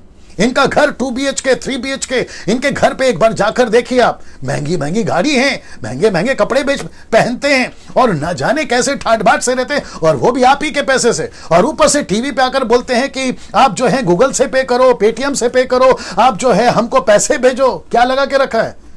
सोच के देखिए आपका क्या मसीह समाज में चल रहा है। मैं इन सब के खिलाफ इसलिए क्यों हूं, मैं इतना क्या कहते हैं ना, कठोर शब्दों से बात क्यों कर रहा हूं? मैंने कल भी कहा, आज भी कहता हूं, ये गुस्सा मेरा नहीं है, ये बातें मेरी नहीं है, ये बातें परमेश्वर की हैं। ये गुस्सा पवित्र आत्मा का है जो हम जैसों सेवकों के मुंह से निकलता है। बाकी आपकी मर्जी है, देखना है देखो, नहीं देखना है मत देखो, सब्सक्राइब करना है करो, नहीं करना है मत करो, फॉलो करना है करो, नहीं करना है मत करो, कोई दिक्कत नहीं है। लेकिन ये डैनियल राज आपके बीच में ऐसा ही प्रचार करेगा। मुझे यह भी पता चला है कि कुछ लोग मुझे पसंद नहीं करते। नमस्ते, अब हम सब समझते। यीशु के सामने खड़ा होना होगा, आपको एक एक चीज का हिसाब देना होगा, यह आपको समझना होगा। वापस कहता हूं कि अच्छे दिन नहीं आएंगे, अच्छा दिन नहीं चलेगा, ऐसी रात आएगी, ऐसी हवाएं चलेगी, महासागर मतलब हलचलें चलेगी मनुष्यों में, जो कि लिखा है स्टेरिंग नहीं होगा ठीक सब कुछ ना। इसको देखिए, वचन 3 कहता है, तब महासागर में से मतलब मनुष्यों में से, याद आ गया आपको, महासागर मतलब मनुष्यों में से 4 बड़े पशु निकलेंगे, जिसको कहते हैं 4 राज्य। मैं बताऊंगा एक एक करके, वो निकलेंगे। ये चारों पशु एक दूसरे से भिन्न हैं, मतलब इनका किंगडम अलग है, ये राजा अलग है, ये बात को साबित करता है। फिर कहता है वचन 4, पहला पशु सिंह के दृश्य, ये आपका बेबीलोन है, ये आ गया आपका बेबीलोन। लिखा है कि पर उसमें गरुड़ के पंख से उगे हुए थे, मतलब इसको पावर है, पंख का मतलब है उड़ना, पंख का मतलब है राज करना, फैलना। फिर कहता है, जब मैं उसको देख रहा था तब उसके पंख उखाड़ दिए गए, मतलब राज्य को खत्म करने की बात हो गई। फिर कहता है कि उसको भूमि पर से उठाया गया, मनुष्य के समान उनको 2 पैरों पर खड़ा किया गया, उसको मनुष्य का हृदय दिया गया। ना इसको देख लीजिएगा, ये चित्र देख लीजिएगा। जी जी जी जी, मनुष्य में से, महासागर में से ये निकलेगा ना। ये हो गया इसका। दूसरा पशु रिछ के समान है, जो कि बताता है मीडो एंड पर्शियन, यानी कि मादी और फरसियों को पशु रिछ के समान था। मैं एक एक का क्लियर करूंगा, ठीक है ना। वह एक और तनकर खड़ा था, एक और तनकर खड़ा था, मतलब है इनका 2 राज्य हैं, मीडोस एंड पर्शियन, मतलब मादी और फरसी। इनमें से एक मजबूत होगा, एक बड़ा और एक छोटा होगा, ये आपको बताता है, जो कि मैं फोटो भी आपको दिखाऊंगा। उसके दांतों के मध्य 3 पसलियां थी। किसी ने उससे कहा, मैं बताता हूं पसलियों का मतलब क्या है, उठ और बहुत सा मांस खा। ये देख लीजिए, 3 पसलियां उसके दांतों में। इसका मतलब है कि मीडो और पर्शियन ने, मादी और फरसियों ने, ऐसे 3 राज्य थे। मैं एक एक की डिटेल यहां डाल सकता था, वो राज्य का नाम क्या है, वो राज्य कब निकले, डाल सकता था, बट मैंने पता लगाया कि 1.5 घंटे में ये मैं नहीं कर पाऊंगा। लेकिन हिस्ट्री और आपका गूगल, विकिपीडिया सब कुछ बता देगा ये राज्य कौन थे, क्या थे, उसकी सारी डिटेल आ जाएगी। मैं क्या कर रहा हूं, मैं आपको यह भी बताता हूं। मैं कर रहा हूं कि आपको जितना डीप ले जा सकूं उतना ही ले जा रहा हूं, और उतना हल्का भी नहीं दे रहा हूं कि मैं ना आपको लगेगा कि क्या हो रहा है, संडे क्लास वाली टीचिंग हो रही है। नहीं, मैं बिल्कुल बैलेंस में दे रहा हूं। तो मैंने तय किया कि कितना रखना है और कितना नहीं रखना है। तो ये आपका हो गया दूसरा। नाउ अब आ रहा है और एक तत्पश्चात मैंने एक और पशु को देखा। अब देखते हैं वो कैसा है। लिखा है, वह चीते के समान था, पर उसकी पीठ पर पक्षियों के दृश्य 4 पंख थे। मैं दिखाऊंगा। उसके 4 सिर थे। मैं आपको यह भी बताऊंगा, उसे शासन करने का अधिकार दिया गया था। तो इसका मतलब है कि यहां पर लिखा है कि चीता किसको दर्शाता है, स्पीड को। लिखा है कि पक्षियों के समान उसको पंख दिया गया, तो मतलब वो उड़ेगा। फिर कहता है, जब हम कल बात करेंगे ना एक बकरे का, जो कि उसके पैर नीचे नहीं पड़ रहे हैं, मैं इससे कनेक्ट करूंगा। अभी जब फोटो दिखाता हूं, उसे शासन करने का अधिकार दिया गया। ना ये कौन है मैं आपको बताऊंगा, इसका जब खुलासा करूंगा ना तब बताऊंगा। ये है चीता, जिसको 4 मुंह है और इसको पंख दिए गए। इसकी स्पीड बहुत होगी। और यह है ग्रीस। यह है ग्रीस। मैं इसकी जब खुलासा करूंगा तो डिटेल में आऊंगा। इसके बाद मैंने रात के दर्शनों में चौथा पशु देखा, वह देखने में भयानक, डरावना और अत्यंत विशाल था। मैं बताऊंगा कौन है। उसके मुंह में लोहे के बड़े बड़े दांत थे। यह आंकड़ा ठीक है, दांत थे, ओके। और वह सब कुछ खाता, कमेंट्स बॉक्स में भी ठीक है, वह सब कुछ खाता, टुकड़े टुकड़े कर देता था। जो उसके मुंह से बच जाता था उसको अपने पंजों से रौंद डालता था। वह पहले वाले 3 पशुओं से भिन्न था। फिर लिखा उसके 10 सिंग थे। मैं आपको वापस बता देता हूं, पहला पिक्चर दिखा देता हूं। यह पिक्चर देख लीजिए, ये पिक्चर देख लीजिए। ऐसा कुछ डरावना, आप देख लिए ना, डरावना है, भयानक है, और लिखा है कि अत्यंत विशाल है। विशाल का मतलब समझते हैं, अत्यंत विशाल है ये। Can you believe this? भयंकर है ये। और ये कैसा दिखता है? ये ऐसा दिखता है, ऐसा दृश्य डैनियल ने देखा, नबी डैनियल ने, द प्रॉफिट डैनियल ने देखा। और इसका क्या मतलब है मैं आपको पूरा डिटेल दूंगा, लेकिन आपको यहां पर यह दिखा देता हूं। यह आदमी कौन है? यह छोटा सिंह, ये है एंटी क्राइस्ट। मैं रिपीट कर दूं, ये है एंटी क्राइस्ट। ये है 5वां राज्य, और यीशु है 6वां राज्य, जिसको कहते हैं ये है एंटी क्राइस्ट, और दूसरा 6वां राज्य है जीसस क्राइस्ट। ठीक है ना? ना इसको देखिए, वचन 8 लिखा है कि मैंने उसके सिंगों को ध्यान से देखा। अभी आपको दिखाया था ना, सिंगों को ध्यान से देखा। उसी समय उन सिंगों के मध्य से एक और सिंह निकला, जिसके कारण 3 सिंह जड़ से उखाड़े गए। मैं दिखाऊंगा आपको और उसका अर्थ भी बताऊंगा। यह सिंह छोटा था, ये जो हॉर्न है ना, ये छोटा था, जिसको कहते हैं, मैंने आपको बताया ना, लिटिल हॉर्न, छोटा हॉर्न, छोटा सिंह। फिर कहता है उसमें मनुष्य की आंखों के समान आंखें थी, उसमें मुंह भी था जो बड़े बोला करता था। मतलब ये फोटो देख लो पहला, ये देख लीजिए, आंखें हैं, मुंह है बोलने के लिए। ये है ड्रैगन।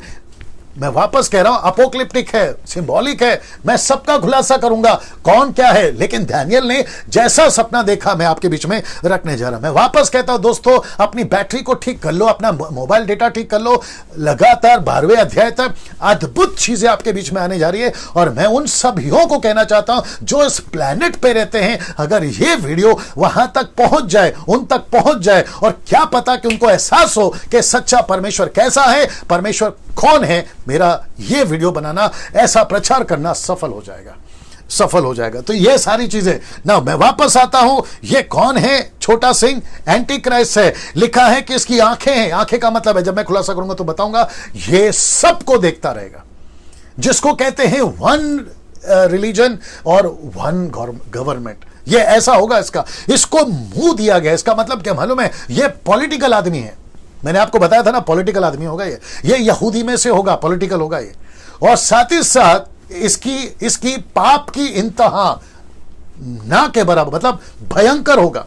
इसमें ना दया है, ना किसी प्रकार का सॉफ्ट हार्ट है, ऐसा कुछ नहीं होगा। सब लोग ध्यान से सुनो, तुम जो अपना अपना झंडा लेके आजकल नाच रहे हो ना, कि हमारा तुम्हारा, हम तो ऐसे, हम तो वैसे, ऐसा वाला जो झंडा लेके नाच रहे हैं ना, एंटी क्राइस्ट के टाइम पे तुम नहीं नाच सकते, क्योंकि 1 रिलीजन एंड 1 गवर्नमेंट और 1 इकोनॉमी हो जाएगा।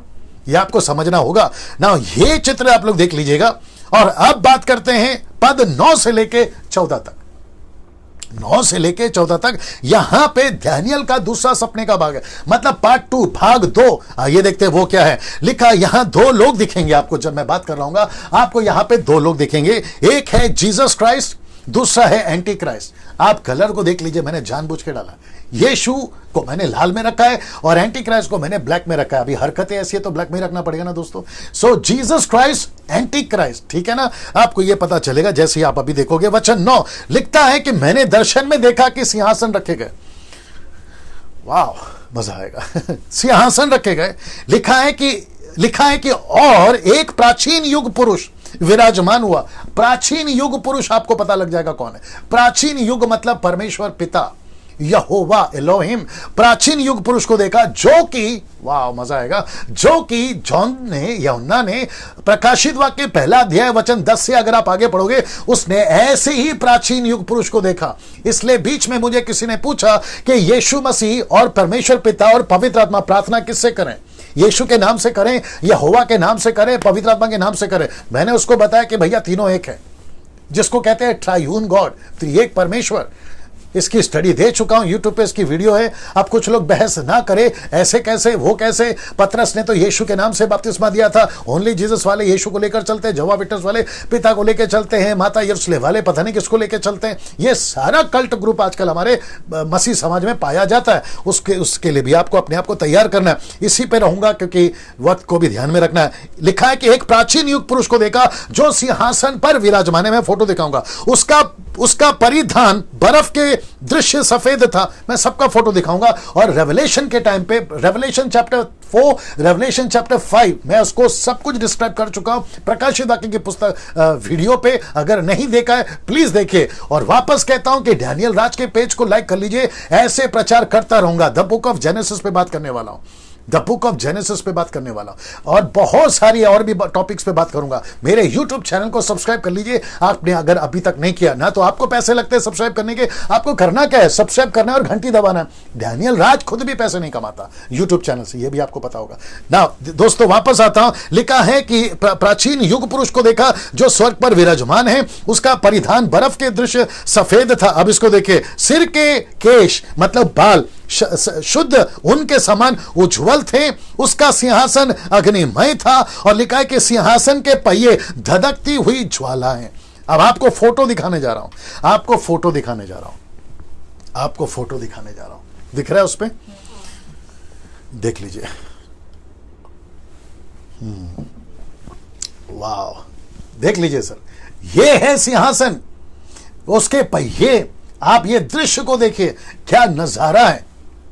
मैं परमेश्वर का धन्यवाद देता हूं कि मुझे ऐसे चित्र मिल रहे हैं, वो भी हाई रेजोल्यूशन वाले, मैं आपको उसको ठीक से समझा सकूं। उसके लिए मैं परमेश्वर का धन्यवाद देता हूं, नहीं तो मेरी अपनी कोई ताकत नहीं है। अब मैं दिखाने जा रहा हूं कि उसके बाल श्वेत सफेद उनके समान। और यही दर्शन दानियल ने भी देखा था। अब मैं जो दानियल ने सपना देखा था, माफ करें, दर्शन देखा था, क्षमा करें, यूहन्ना ने जो दर्शन देखा था, मैं उसकी फोटो दिखाने जा रहा हूं। ये देख लीजिए। अब जैसा ये है प्रकाशित वाक्य 1 अध्याय 10 से वाला दर्शन जो जॉन ने देखा, और ये है जो यीशु मसीह को उसने देखा। ये दो चित्र। अब आप देखिए सिमिलैरिटी, आप देखिए कितना मिलता जुलता है। ये सारी चीजें दानियल देख रहा है ना। इसको देखिए दोस्तों, वचन 10, उसके सामने से अग्नि ज्वाला निकल रही थी, उसके सम्मुख लपटे निकल रही थी। लिखा है कि हजारों हजार सेवक उसकी परिचर्या कर रहे थे, प्रचार कर रहे थे, परिचर्या कर रहे थे। लाखों लोग उसके सम्मुख हाथ जोड़े खड़े थे, ऐसे हाथ जोड़े खड़े थे, न्याय करने के लिए दरबार लगा था। और लिखा है कि संविधान की ग्रंथ खुले थे। परमेश्वर का अपना संविधान है। जैसे भारत का संविधान है, अदर कंट्रीज का संविधान है, ऐसे यीशु मसीह का संविधान है। और यीशु मसीह का, मेरा बाइबल देना, यीशु मसीह का संविधान यह है। यीशु मसीह का संविधान यह है। यीशु मसीह का संविधान यह है। यीशु मसीह का संविधान यह है। यीशु मसीह का संविधान बाइबल है। आराम से जी दोस्तों, यह है यीशु मसीह का संविधान। इसमें जो कुछ लिखा है, यीशु की जितनी बातें, इसके अनुसार ही वो करेगा। आई विश कि आज मेरे पास में बहुत टाइम होता। मुझे लगता है कि आज काफी टाइम चला जाएगा, बट बर्दाश्त करेगा। इसमें जो कुछ लिखा है उसी के मुताबिक होगा। मुस्लिम्स कहते हैं इनकी बाइबल करप्ट हो गई। क्या करूं उन लोगों के साथ में। वो कहते हैं इनकी बाइबल ओरिजिनल नहीं है। हमको नहीं चाहिए ओरिजिनल मैन्युस्क्रिप्ट, नहीं चाहिए कॉपीज ऑफ कॉपीज हमको चलेगा। हमको सिर्फ यीशु से मतलब है। और हम जानते हैं कि इसमें कोई गड़बड़ नहीं हुआ। हम जानते हैं कि यह सत्य है। कुछ लोग हैं विचित्र लोग, बाइबल को बदलने की कोशिश कर रहे हैं। और पाकिस्तान से मुझे पता चला है कि बाइबल सोसाइटी वाले, वहां वालों ने कुछ चेंज करा है। लेकिन जो भाई हैं जो उसको भगावत कर रहे हैं, उसको विरोध कर रहे हैं, मैं उनको सल्यूट करता हूं। सर आप लोग ऐसे ही जारी रखिए, पर सबके साथ कॉम्प्रोमाइज कर लेना, सबके साथ खाने में कॉम्प्रोमाइज कर लेना, पीने में कर लेना, लेकिन वचन के साथ कभी कॉम्प्रोमाइज नहीं करना, ठीक है ना। ये बात आपको समझना बहुत जरूरी है ना। दोस्तों मैं चाहता हूं कि आपको मैं बताता चला जाऊं कि यहां पर जो दृश्य देख रहे हैं उसका फोटो दिखा देता हूं। ये देख लीजिए, ये फोटो देख लीजिए। अब ऐसा फोटो, माफ करें, ऐसा दर्शन दानियल ने देखा, तो ऐसा ही दर्शन किसने देखा? यूहन्ना ने। वो भी दिखा देता हूं। ये देख लीजिए और ये देख लीजिए, ये देखा उसने। तो दानियल के वक्त में ऐसा था। लाखों लोग और जितने प्रचार्य करने वाले हाथ जोड़े हुए, संविधान की किताबें खोली गई, मतलब परमेश्वर का वचन खोला गया, उसके सामने से आग निकल रही है। ये देख रहे हैं, आग की नदी बह रही है। परमेश्वर किस में होकर बात करता है? आग में होकर बात करता है। The book of exodus chapter 19, 10 आज्ञा कहां से निकली? आग में से निकली। परमेश्वर पवित्र आत्मा कैसे भेजा? आग में भेजा। सीधे सीधा। यीशु क्या कहता है लूका किताब उसका 12 का 49 में, मैं पृथ्वी पर आग लगाने आया हूं। वाह, कैसा लग रहा है दोस्तों? अपनी प्रतिक्रिया दीजिए। कितने लोग देख रहे हैं? 1800 लोग देख रहे हैं, 1800 लोग देख रहे हैं। अभी मैं उन सभी को कहना चाहता हूं, अभी इसमें मेरे कितने मित्र हैं और कितने शत्रु हैं वो बात अलग है। सबका स्वागत है, सबका स्वागत है, सबका स्वागत है। इस मौके को, इस अवसर को पूरा फायदा उठाइए, पूरा फायदा उठाइए। मैं जानता हूं मेरी शैली अलग है, कोई फर्क नहीं पड़ता। मेरा तरीका अलग है, कोई फर्क नहीं पड़ता। Eat the chicken throw the bone वाला कॉन्सेप्ट रखो। जो अच्छा है उसको ले लो, जो नहीं समझ में तो उसको छोड़ दो, ठीक है ना? लेकिन इसका पूरा फायदा उठाइए अगर परमेश्वर आपको यहां पर दे रहा है। ऐसा कुछ है। अब कुछ लोग कहते हैं कि इनका परमेश्वर झूठा है, तो क्या ये जो दर्शन था ये झूठा है? ये दर्शन झूठा है, ये दर्शन झूठा है। ये कहते हैं कि कहां लिखा है स्वर्ग और नरक है? हमने तो नहीं देखा। अरे भाई, तुम जब देख लोगे ना तो वापस नहीं आ सकते बताने के लिए। उसको कहते हैं गई भैंस पानी में। जब तक जिंदा हो तब तक बचने का चांस है। एक बार मर गए, खत्म, वापस नहीं आ सकते ना। उसके ऊपर नहीं जाना चाहूंगा। फिर लिखा है कि यूहन्ना इसको प्रकाशित वाक्य में ऐसा देखता था, अध्याय 4 और अध्याय 5 में इसकी सारी जानकारी आप तक दी गई है ना। वचन 11, जब वह सिंह इसके बीच में, किसके बीच में? ये दर्शन के ही बीच में जब दानियल ये सब देख रहा था तो उसको परमेश्वर ने शिफ्ट कर दिया। शिफ्ट का मतलब क्या कहते हैं? स्विच कर दिया। मतलब ये दर्शन देखते देखते अचानक से उसको दूसरा दर्शन दिखा दिया, क्योंकि उसी के बीच में प्रकाशित वाक्य की किताब में हमें पता चलता है आपस में घट रही हैं, एक के बाद एक, एक के बाद एक। उसी को दिखाने के लिए दानियल को परमेश्वर ने यह वचन डाल दिया, जो कि वचन 11 कहता है, माफ करें, वचन 11 कहता है, जब वह सिंह बड़े बोल रहा था। याद रखो, ये कहां चला गया? अभी ये अभी प्राइमरी नहीं है, ये सेकेंडरी नहीं है। ये दर्शन, ये स्वप्न का अर्थ सीधा फाइनल है, एंटीक्राइस्ट पे चला गया। वो कहता है कि जब वह सिंह बड़े बोल रहा था तब उसकी आवाज से मेरा ध्यान पशु की ओर आ गया, पशु की ओर गया। मैंने देखा कि पशु का वध कर दिया गया है, उसका शरीर नष्ट कर दिया गया, उसका शव आग से जलाने के लिए दे दिया गया है। ये है वो छोटा सिंह। ये देख लो, ये ऐसा कुछ, ये एंटीक्राइस्ट है, ये एंटीक्राइस्ट है, ये एंटीक्राइस्ट है ना दोस्तों। प्रकाशित वाक्य अध्याय 13 में 1 से लेकर 18 तक में इस विचित्र प्राणी की पूरी डिटेल है। इसके ऊपर मैं प्रचार कर चुका हूं। आप YouTube पे जाइए, सिर्फ इतना टाइप करिए, Daniel Raj teaching on the book of revelation chapter 13। आपको इसका पूरा का पूरा खुलासा मिल जाएगा, जो मैंने ऑलरेडी यहां पर किया। वचन 12 लिखा है कि अन्य 3 पशुओं से राज्य सत्ता छीन ली गई, पर उनका जीवन एक काल और त्रुतु तक निश्चित कर दिया गया। मतलब एंटीक्राइस्ट को जीवन दिया गया, एंटीक्राइस्ट को जो है कुछ समय दिया गया। कितना समय दिया गया, इस सब का डिटेल आज और कल मैं रखूंगा। अब बात करते हैं पद 17। इसका जवाब पद 17 में भी दूंगा। मतलब ये क्या है, इसका जवाब मैं आपको पद 17 में भी दूंगा। वचन 13, मैंने रात के दर्शन में ये देखा। अब वापस जो है दर्शन है ना, वो शिफ्ट हो गया। अब वापस से स्विच हो गया, कहीं और स्विच हो गया। कौन सा? वचन 13, मैंने रात के दर्शन में यह देखा, आकाश के मेघों के साथ पवन पुत्र के दृश्य कोई आ रहा है। वो कौन आ रहा है मैं बताऊंगा। लिखा है कि पवन पुत्र के युग पुरुष के पास आया, प्राचीन युग पुरुष के पास आया, उसके सम्मुख प्रस्तुत हुआ। मैं आपको बताऊंगा कौन है। वचन 14, तब लिखा है, तब प्राचीन युग पुरुष ने उसको शासन का अधिकार दिया, महिमा राज्य प्रदान किया, ताकि पृथ्वी के समस्त कौमें, मतलब रिलीजन, कौमें लिखा है राष्ट्र, भिन्न भिन्न भाषाएं बोलने वाले लोग उसकी सेवा करें। उसका शासन शाश्वत शासन है जो कभी समाप्त ना होगा। उसका राज्य युग युग अटल है, जिसका कभी नाश ना होगा। आपने एक नोट किया होगा, यहां पे 2 कैरेक्टर है, मैं आपको फिर से बता देता हूं। लिखा है मानव पुत्र, फिर लिखा है प्राचीन युग पुरुष। मैं रिपीट कर देता हूं, एक है मानव पुत्र और दूसरा है प्राचीन युग पुरुष। मुझे इसको जरा क्लियर करने दो, आपको चित्र समेत बताऊंगा। वापस कहता हूं, 2 कैरेक्टर है, एक है मानव पुत्र और दूसरा है प्राचीन युग पुरुष। मैं रिपीट कर दूं, एक परमेश्वर यहोवा मैं बता चुका हूं, पिता परमेश्वर, दूसरा यीशु मसीह। लेकिन यहां पे दानियल टोटल शिफ्ट हो गया, इसका डायमेंशन शिफ्ट हो गया, ये अलग तरीके से यीशु को देख रहा है। तो यीशु को यूहन्ना ने भी ऐसा ही देखा। जिस यीशु को वो जानता था वो मेमना था, लेकिन प्रकाशित वाक्य 1:10 में जिस यीशु को देख रहा है वो सिंह है, द लाइन ऑफ जूडा। उसने देखा सर से लेकर पैर तक सफेद कपड़े हैं, उसके बाल और सर के बाल और दाढ़ी सफेद हैं। ये वही दृश्य दानियल ने भी देखा। मैं जितने लोग देख रहे हैं, जितने यीशु को खुदा नहीं मानते, ऐसे जाकिर नाइक और ऐसे मुस्लिम जो यीशु को खुदा नहीं मानते, वो कहते वो नबी हैं, वो कहते वो मनुष्य का पुत्र है, वो कहते वो कोई स्वर्गदूत है, जवा विटनेस वाले, मैं उन सभी को बताना चाहता हूं कि दानियल ने यीशु मसीह को ऐसे देखा। दिख रहा है क्या? देखो, यीशु मसीह को ऐसे देखा जी। इसका आप चाहे तो फोटो ले सकते हैं, स्क्रीनशॉट ले सकते हैं। उसने ऐसे देखा। ये दो रूप हैं, एक है मानव पुत्र और दूसरा है प्राचीन युग पुत्र, प्राचीन युग पुरुष। मानव पुत्र, प्राचीन युग पुरुष, दो कैरेक्टर हैं यहां पे। और मैं आपको बता दूं, ये दोनों के दोनों आपको समझ में आ रहे होंगे। प्रकाशित वाक्य 5:5 लिखा है, यहूदा का गोत्र का सिंह, यह है प्राचीन युग पुरुष।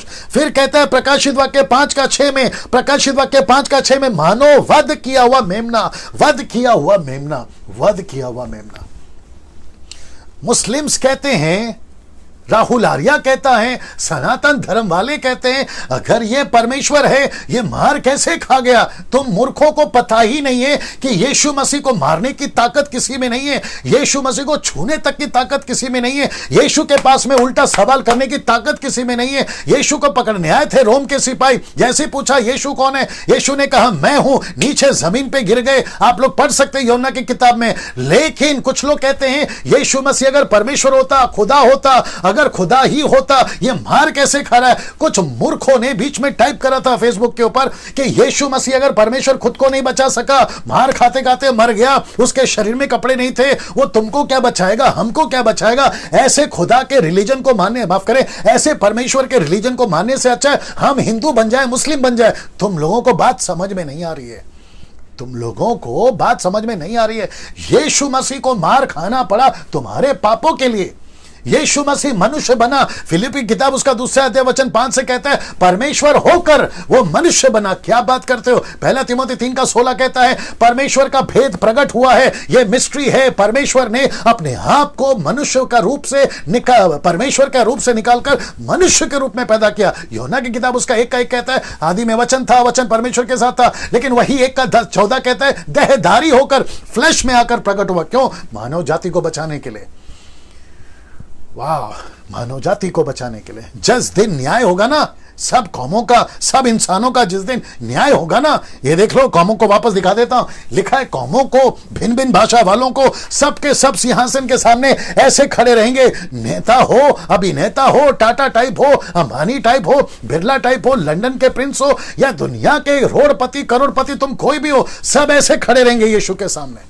और यीशु मसीह उस दिन पूछेगा, मेरे बेटे का, परमेश्वर पिता पूछेगा, मेरे बेटे का लहू बहाया था, उसका तुमने कीमत क्यों नहीं चुकाया? तुमने उसका फायदा क्यों नहीं उठाया?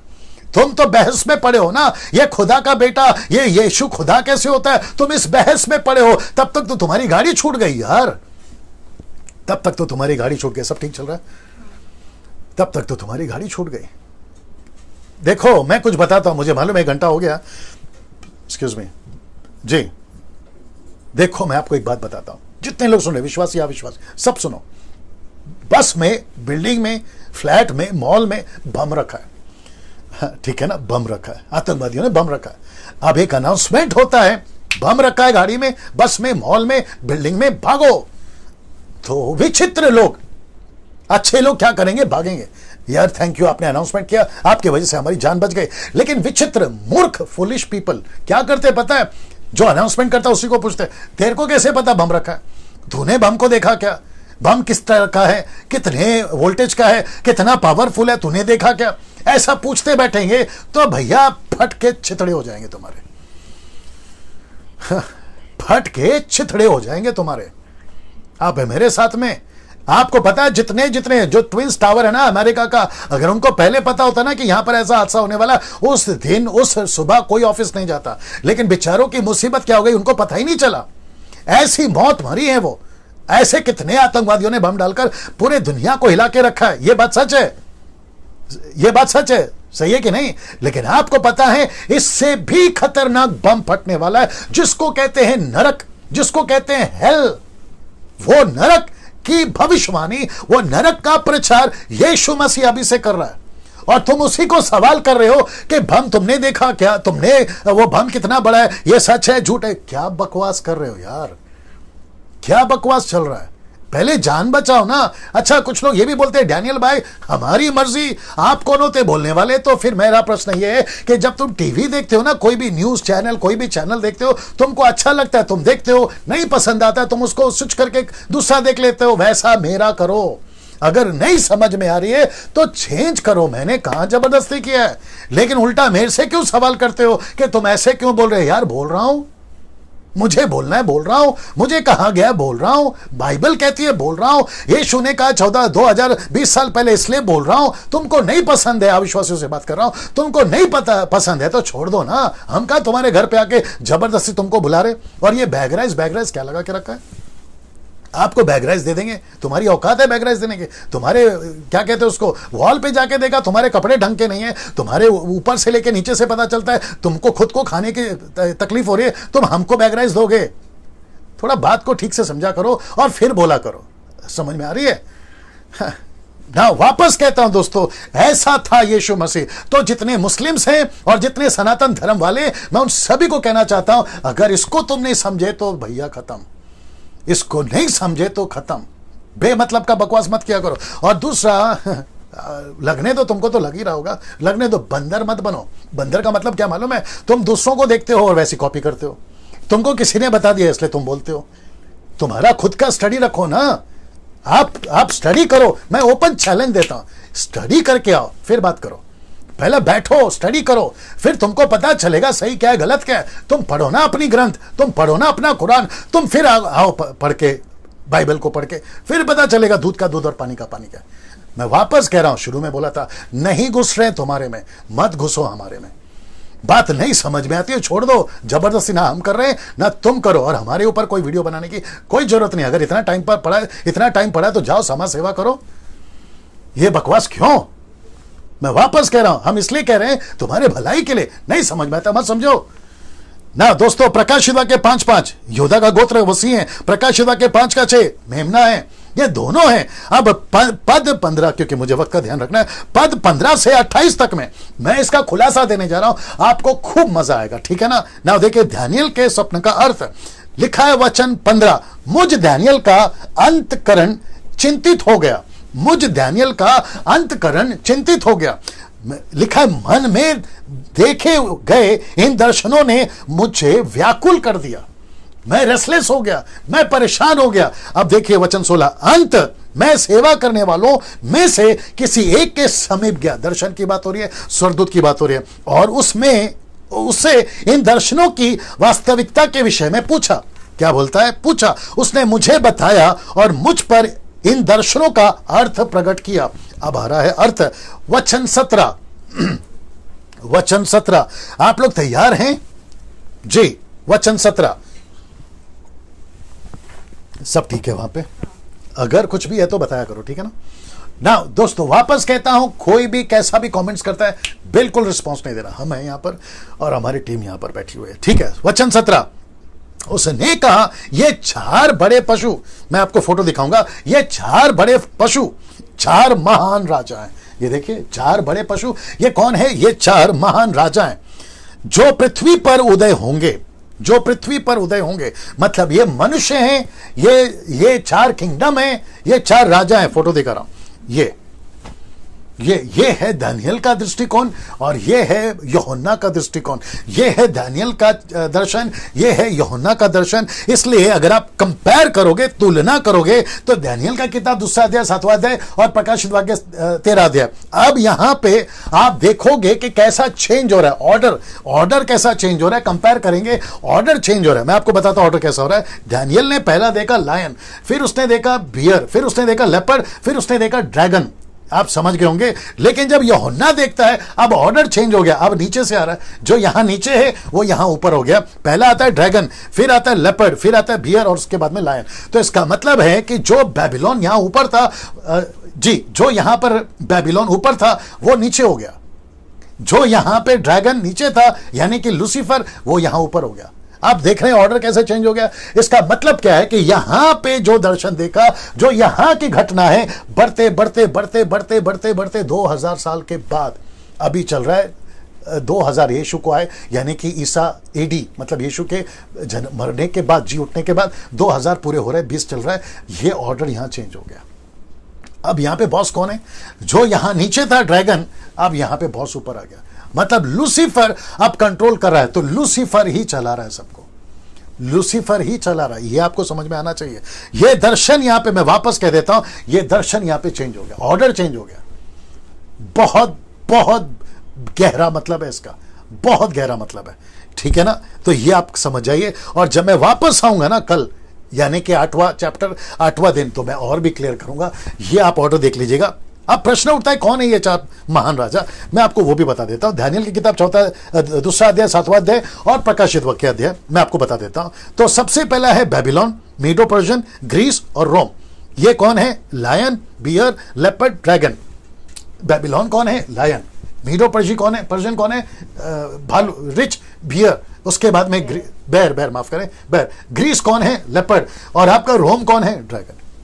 ऐसे करते हुए आपको पता चलेगा कि ये महान राजा कौन है। लेकिन रेवलेशन में ये पूरा ऑर्डर चेंज हो गया, ये पूरा ऑर्डर चेंज हो गया। ऑर्डर कैसे चेंज हो गया?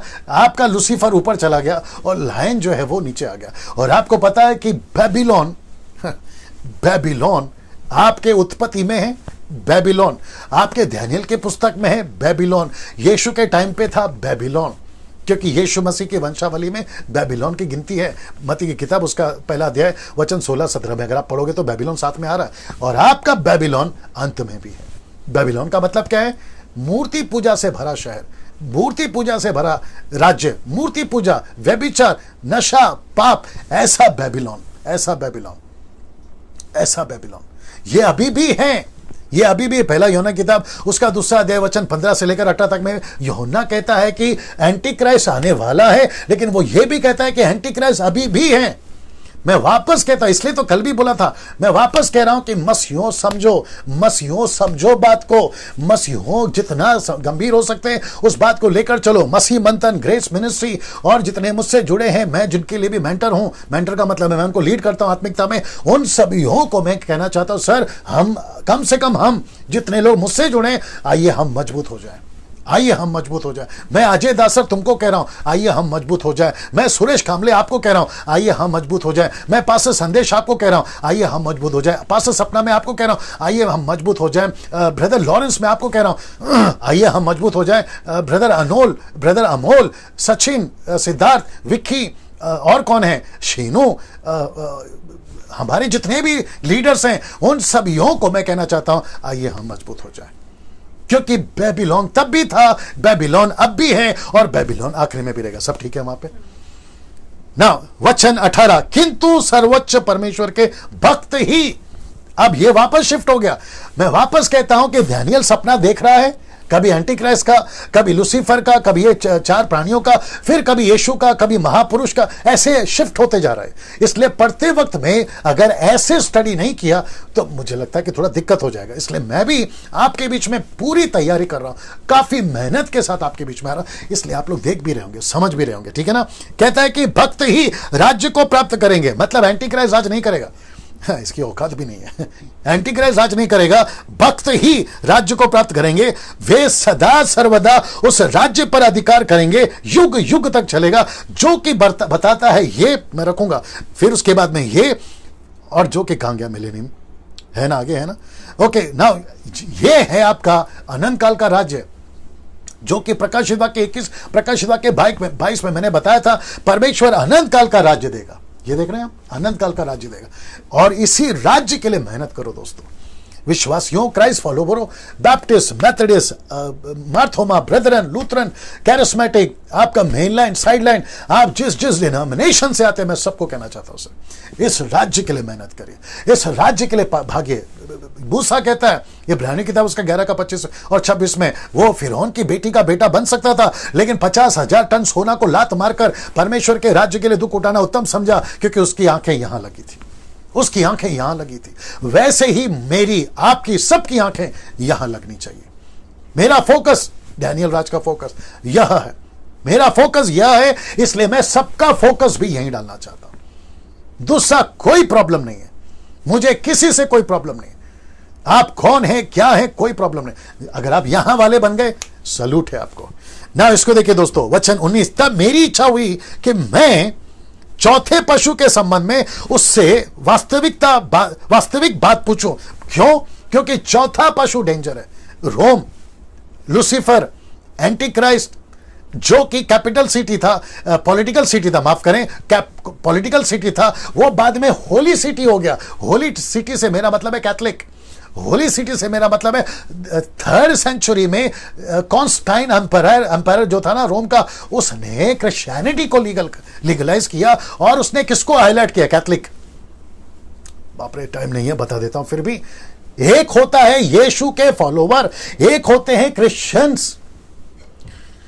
लगेगी मिर्ची, बोलता हूं, वापस आता हूं। एक होते हैं यीशु के फॉलोवर, दूसरे होते हैं क्रिश्चियंस।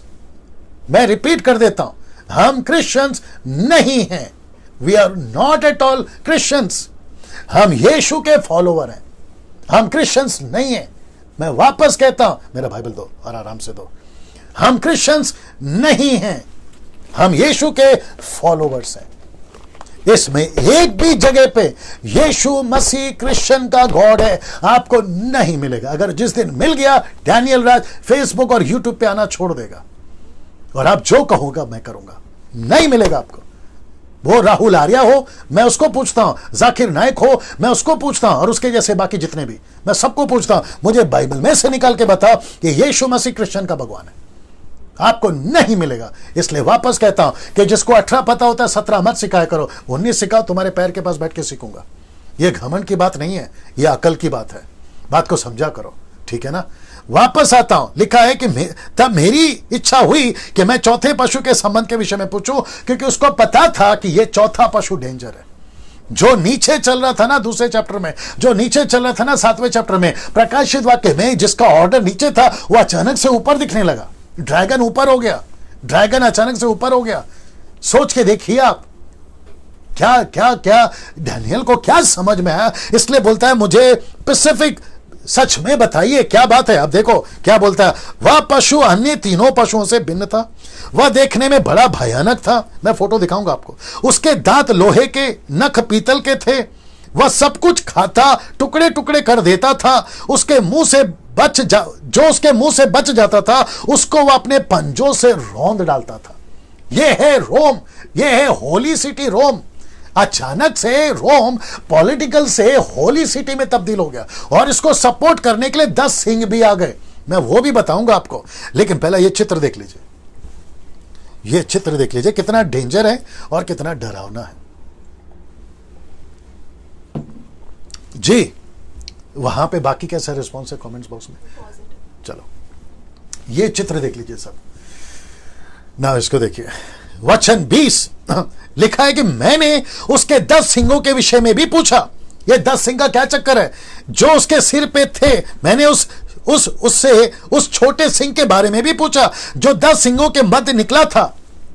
मैं आपको वो फोटो दिखा चुका हूं, जो इसके बीच में से निकलेगा। मैं आपको बता चुका हूं, एंटी क्राइस्ट, ठीक है ना। लिखा है कि मध्य में से निकलेगा, जिसके कारण 3 सिंह गिरा दिए जाएंगे। मतलब 1 गवर्नमेंट, 1 रिलीजन, 1 इकोनॉमिक नेशन हो जाएगा। वो बाकी 3 जो थे ना, वो सब एक हो जाएंगे, इसका मतलब है। और लूसीफर एंटी क्राइस्ट और फॉल्स प्रॉफिट, जिसका मैं प्रचार कर चुका हूं रेवलेशन की किताब में चैप्टर 13 में, ठीक है ना, 12 से क्या चल रहा था, chapter 12 and chapter 13 of book of revelation. मैं बता चुका हूं, जिसके कारण 3 सिंह गिरा दिए गए थे, जिनकी आंखें थी, जिसमें बड़े बोलने वाला मुंह था, और अन्य साथी सिंगों में बहुत बड़ा प्रतीत हो रहा था। मतलब वो सबके ऊपर राज करेगा। कौन? Anti Christ. ना वचन 21, जब मैंने इस सिंह पर दृष्टि की तब मुझे दिखाई दिया कि इस सिंह ने परमेश्वर के भक्तों से युद्ध छेड़ दिया और यह उन पर प्रबल हो गया। यह क्या है? आइए बताता हूं। यह है एंटी क्राइस्ट का राज। रेवलेशन चैप्टर 13 आप देख लीजिए, 666। जिसमें अकल हो वो इस पशु को समझ ले, नंबर को समझ ले। और यहां पर मैंने डाल दिया 666, मतलब एंटी क्राइस्ट का किंगडम। एंटी क्राइस्ट का किंगडम। अब वो जितने भी लोग हैं ना, तुम अपने अपने ग्रंथों को लेके बैठो, ये आ रहा है तुम्हारा बाप, ये आ रहा है तुम्हारा बाप, ये राज करेगा पृथ्वी पे, ये राज करेगा पृथ्वी पे। वापस बोल दूं, किसी को नहीं मिला ये दर्शन। इस यूनिवर्स में ऐसा एक भी धर्म का पंडित या मौलाना या पादरी या कोई भी नहीं मिला। यह परमेश्वर ने दानियल को दिया द बुक ऑफ डैनियल में, यह परमेश्वर ने जॉन को दिया द बुक ऑफ रेवलेशन में, और कहा जॉन को कि किताब को बंद नहीं करना। दानियल को बोला किताब बंद कर दे, लेकिन जॉन को बोला किताब नहीं बंद करना, बल्कि उसको कहा कि डैनियल राज को दे, जितने 10% पास्टर्स है उनको दे, आत्मिक बातें समझ जाइए, आज के युग पीढ़ी को दे, आज के कलीसिया को दे, पहली सदी की कलीसिया 21वीं सदी की कलीसिया को दे, और उनको कह कि प्रचार पे प्रचार करो, शिक्षाएं पे शिक्षाएं दो, लोगों को जागरूक करो, लोगों को अवेयर करो। यही काम अभी मैं कर रहा हूं, यही काम मैं कर रहा हूं। ये आने वाला है, ये है वो, ये है वो, ये है जिसने युद्ध छेड़ दिया, युद्ध छेड़ दिया। और लिखा है कि वो प्रबल भी हो रहा है। और ये प्रबल किसके ऊपर मालूम बता दूं? देखिए, हम तो नहीं है, कलीसिया तो नहीं है, मैं आपको बता चुका हूं, हम कलीसिया नहीं है। Pre rapture, not mid rapture, post rapture, हम है प्री रैप्चर। यहां पे हम नहीं है, लेकिन यहां पे है यहूदी, यहां पे है यरूशलेम, यहां पे है इज़राइल, जिसने यीशु को तिरस्कार किया था पहली सदी में। ये अभी तक नहीं मानते, मत्ती के 28वें अध्याय के अनुसार ये अभी तक नहीं मानते कि यीशु मसीह मरियम से पैदा होकर, यीशु मसीह क्रूस पे मरकर जी उठा है। ये नहीं मान रहे अभी तक, लेकिन ये यहां मानेंगे, ये यहां मानेंगे, क्योंकि इनको प्रचार किया जाएगा 1,44,000 के द्वारा, इनको प्रचार किया जाएगा 2 गवाहों के द्वारा, इनको प्रचार किया जाएगा उन लोगों के द्वारा जो उस वक्त में वहां पर होंगे इस पृथ्वी पर। वो तब की बात है ये, ठीक है ना। आई होप कि आप लोग अभी तक समझ रहे हैं ना। वचन 22 समाप्ति पे भी आ रहे हैं। प्राचीन युग पुरुष का आगमन हुआ, प्राचीन युग पुरुष का आगमन हुआ। प्राचीन युग पुरुष समझ गए ना, यीशु मसीह ही पुरुष है, यानी कि मेमना है, यीशु मसीह ही प्राचीन युग पुरुष है। आप समझ गए द लाइन ऑफ जूडा? यीशु मसीह ही है मेरे भाई, यीशु मसीह ही है, जीसस ही है, यीशु ही है, यशुआ, यीशु, जीसस, कोई फर्क नहीं पड़ता। सारा ट्रांसलेशन का खेल है। कुछ लोग कहते हैं, अब क्या करूं, उनको भी उसके ऊपर भी गुस्सा आ रहा है, कहते हैं कि यीशु के नाम से प्रार्थना मत करो, जीसस के नाम से प्रार्थना मत करो, यशुआ के नाम से प्रार्थना करो। बोला क्यों? बोला ओरिजिनल जब यही दिया गया था। अरे भाई, तुम क्या कर रहे हो यार, क्यों गड़बड़ कर रहे हो? वो ट्रांसलेशन का चक्कर है। अगर उधर मराठी चल रही होती ना तो यीशु मसीह बोला जाता, यीशु बोला जाता। क्या बात कर रहे हो? इंग्लिश होती ना तभी तो जीसस बोला जाता, तभी हिब्रू था, तभी ग्रीक था, जूइश वालों के लिए ग्रीक था गलील में, तो वो दिया गया। स्वर्गदूत ने यशुआ बोला, तो लैंग्वेज का चक्कर है। बाद में लैंग्वेज चेंज हो गई तो ऑब्वियस है कि नाम भी चेंज होगा। पानी, वाटर चेंज होता है ना मेरे दोस्त, वैसे ही ये भी है। तुम उसको पकड़ के नहीं बैठना। खास करके यहूदी का जो कॉन्सेप्ट लेके चल रहे हैं ना, आजकल कलीसियाओं में घुस रहे हैं, उनके ऊपर भी बात करूंगा फिर कभी। लिखा है भक्तों के पक्ष में न्याय निर्णय किया निर्धारित समय पर, और भक्तों को राज्य प्राप्त हुआ। कौन है ये भक्त? रखने जा रहा हूं आपके बीच में, जिसको कहते हैं प्री ट्रिबुलेशन रैप्चर, यानी कि जो कलीसिया उठाई ली जाएगी, ये उसकी बात हो रही है। और साथ ही साथ दूसरी थियरी, दूसरा कॉन्सेप्ट, मिलेनियम किंगडम। मुझे इससे कोई फर्क नहीं पड़ता। आप रैप्चर में राज पाओ या फिर मिलेनियम में राज पाओ या फिर प्रकाशित वाक्य 21-22 के अनुसार अनंत काल का राज्य पाओ, लेकिन राज्य को पाओ, राज्य को पाओ। भक्तों को राज्य प्राप्त हुआ। इसलिए पौलुस कहता है तिमोथी को, मैंने अपनी दौड़ पूरी कर ली है, मैं तो अनंत काल के जीवन में जा रहा हूं, मेरा कूच का समय आ गया, मतलब मेरा जीवन काल समाप्त हो गया। लेकिन तिमोथी को ऐसी स्टडी देकर गया, ऐसी शिक्षा देकर गया कि तुझे भी ऐसी दौड़ दौड़ना है, तुझे भी। अब डैनियल राज आप सभी को इस वीडियो के माध्यम से, यूट्यूब और फेसबुक के माध्यम से आपको भी कहना चाहता है कि ऐसी दौड़ दौड़ो, बीच में लंगड़े मत हो जाया करो, बीच में बैसाखी लेके मत चला करो, बीच में थक मत जाया करो, बीच में बुज़दिल मत हो जाया करो, बीच में आप कमजोर मत पड़ जाया करो। कभी राशन नहीं है, कभी पैसा नहीं है, कभी पत्नी का प्रॉब्लम, कभी पति का प्रॉब्लम, कभी इसका प्रॉब्लम, कभी उसका प्रॉब्लम बोल के कमजोर मत पड़ जाया करो, ठीक है ना। जो दौड़ दौड़ी है बस दौड़ते रहो, पैसा हो या ना हो, आशीष हो या ना हो, हेल्थ अच्छा हो या ना हो, पैसे हो या ना हो, सब कुछ ठीक हो या ना हो, ये जो दौड़ शुरू करी थी ना तुमने, उसको लास्ट तक लेकर जाना। इसलिए तो लिखा है ना कि जो आखिर तक विश्वास योग्य रहेगा उसी को राज्य मिलेगा, मत्ती की किताब उसका 24:13। अरे ये बात समझ में ना दोस्तों। इसको देखिए, प्री ट्रिब्यूलेशन रैप्चर हो गया, फिर आपका मिलेनियम किंगडम हो गया। मैं चाहता हूं कि हम सब इसमें पाए जाएं। अब पद 23 से लेकर 25 तक में आइए देखते क्या है लिखा है। ग्रेट ट्रिब्यूलेशन, जो कि उसके बाद आएगा। आपको बताता हूं, पूछने पर उस व्यक्ति ने मुझसे कहा, याद रखो डैनियल ने पूछा था, याद आ गया ना। पूछने पर उस व्यक्ति ने मुझसे कहा, चौथे पशु का अर्थ है चौथा राज्य, जो पृथ्वी पर उदय होगा, जो अन्य राज्यों में भिन्न होगा, वह समस्त पृथ्वी को खा जाएगा, वह उसको अपने पंजों से रौंदेगा, वह उसके खंड खंड कर देगा। ये कौन है? लूसीफर। ये कौन है? होली रोम, होली रोम। बाप रे। फॉल्स प्रॉफिट, पॉलिटिकल लीडर अलग, आपका स्पिरिचुअल लीडर अलग, रिलीजन लीडर भी बोल सकते हैं।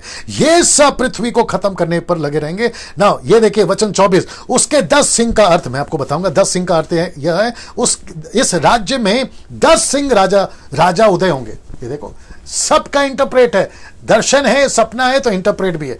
ये देख लीजिए, उसके पश्चात एक और राजा जन्म लेगा। एंटीक्राइस्ट की बात हो रही है। यह अपने पहले राजाओं से भिन्न होगा, अपने उदय से 3 राजाओं को खत्म करेगा। खत्म का मतलब है ये लोग एक हो जाएंगे ना। वो 10 सिंह है, ये इस राज्य में से 10 राजा उदय होंगे। ये सारे नाम कहां गया? हाँ, और अब ये करंट में, और ये अभी अस्तित्व में नहीं है, लेकिन मुझे यकीन है कि आगे जाकर ये आ जाएंगे। तो ये सारे नाम आप लोग देख लीजिएगा। और ये रहा आपका 10 सिंह, 10 हॉर्न्स, ये सब देख लीजिए। इसका स्क्रीनशॉट ले लीजिए आप लोग, इसका स्क्रीनशॉट ले लीजिए। नाउ अब बात करते हैं 25 की। यह राजा सर्वोच्च परमेश्वर की निंदा करेगा, उसके भक्तों को पीस डालेगा, टॉर्चर। रेवलेशन 13 याद आ गया ना। जो छाप लेगा, जो माथे पे छाप लेगा, मतलब जो एंटीक्राइस्ट को एक्सेप्ट करेगा।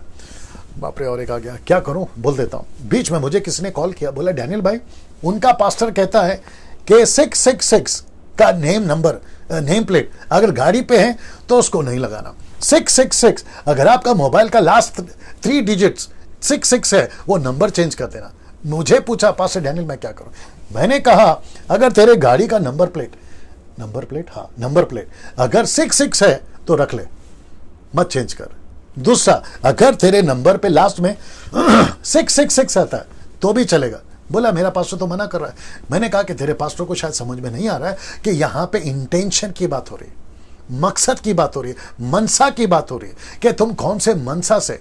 अभी गिनती में बच्चों को सिखाते ना स्कूल में, आप लोग भी तो गिनते हो ना नोट। जब 1 से लेके 666 तक गिनते हो तो क्या 666 को नहीं गिनते हो? वो नोट निकाल के फेंक देते हो, रखते हो ना पॉकेट में। क्या हो रहा है यार? ये नंबर का आंकड़ा नहीं है, ये नंबर का चक्कर नहीं है, कॉन्सेप्ट का चक्कर है, एंटी क्राइस्ट कॉन्सेप्ट है। तो आपका नंबर 6 हो, कोई प्रॉब्लम नहीं है। आप लिखते हो ना 6, आप बाइबल पढ़ते वक्त में 6 नहीं पढ़ते हो तो वो भी गलत हो गया। तो फिर आपको बाइबल ही नहीं पढ़ना चाहिए, क्योंकि बाइबल में खुद लिखा है 6। फिर आप निकाल के फेंक दो ना वो पन्ना को, करोगे क्या? लगा के रखा है। थोड़ा बुद्धि का इस्तेमाल किया करो पास्टर। आप अपने चर्च को सिखाते हो। वो पास्टर तो छिड़ गया, बेचारे ने अपना नंबर चेंज किया क्योंकि सारा बिजनेस उसका उसी पे चलता था। बोला डैनियल भाई तो मेरा तो बिजनेस चौपट हो गया। फिर मैंने उसको बोला यार तू रख लिया कर, क्या कर सकते हैं सर, ऐसे लोग भी है। राजा सर्वोच्च परमेश्वर की निंदा करेगा, उसके भक्तों को पीस डालेगा, यह निर्धारित वर्ष कालों और विधि विधानों को बदलने का प्रयत्न करेगा। मतलब ये परमेश्वर के मंदिर में बैठकर, दूसरा थिस्सलुनीके दूसरा अध्याय अगर आप वचन 4 से पढ़ोगे तो आपको पता चल जाएगा, जिसका जिक्र पौलुस कर चुका है। सर्वोच्च परमेश्वर के भक्त 3.5 वर्ष तक उसके हाथ में सौंप दिए जाएंगे। 3.5 वर्ष, देखो कितना सटीक है। रेवलेशन की प्रोफेसी, दानियल की प्रोफेसी, 3.5 वर्ष तक आपको समझ में आएगा ना। 7 साल का जीवन काल आधा में बदल जाएगा, ये अपनी औकात पे आ जाएगा, ठीक है ना। ये सारी चीजें उसको बता रही है ना। दोस्तों इसको देखिए, पद 26 से 27 और 28 तक, ये लास्ट है वचन, ये लास्ट है वचन। Revelation chapter 22, eternal life, Daniel का चैप्टर 12, ये सब इससे कनेक्ट करूंगा अभी, इन सबको इससे कनेक्ट करूंगा। ये है आपका अंतिम अर्थ, जो कि आपको समझना जरूरी है। वचन 26, तब सर्वोच्च परमेश्वर का दरबार न्याय के लिए बैठेगा। परमेश्वर का दरबार न्याय के लिए बैठेगा।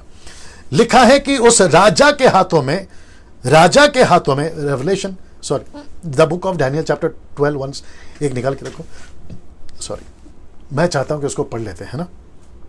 ये वाला चैप्टर 12 वर्स 1 to 3, मैं जहां तक बोलूंगा निकाल के रखो, जब मैं बोलूंगा तब पढ़ना। कमेंट्स बॉक्स में सब ठीक चल रहा है? ओके ना, वापस आते हैं। तब सर्वोच्च परमेश्वर का दरबार न्याय के लिए बैठेगा।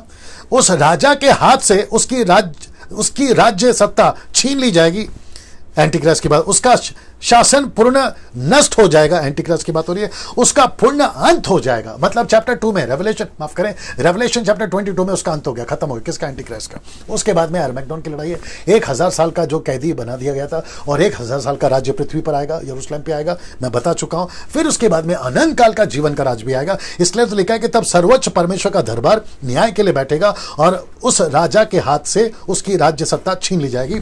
ये आ गया यहां पर ना। दोस्तों मैं चाहता हूं कि आप उसको पढ़ लीजिए, दानियल की किताब, उसका 12 का मुझे दीजिए। अच्छा ठीक है, पढ़ो दोस्त जी। उस समय महास्वरदूत मिकाएल, जो तेरी कौम का रक्षक दूत है, रक्षा के लिए आएगा। वह संकट का समय होगा। राष्ट्र की उत्पत्ति से लेकर अब तक ऐसा संकट कभी नहीं हुआ, परंतु इसी संकट काल में तेरी कौम का उद्धार भी किया जाएगा। जिन लोगों के नाम ग्रंथ में लिखे हुए हैं वे मुक्त किए जाएंगे। जो भूमि के नीचे कब्र में सोए हुए हैं उनमें से अनेक जाग उठेंगे।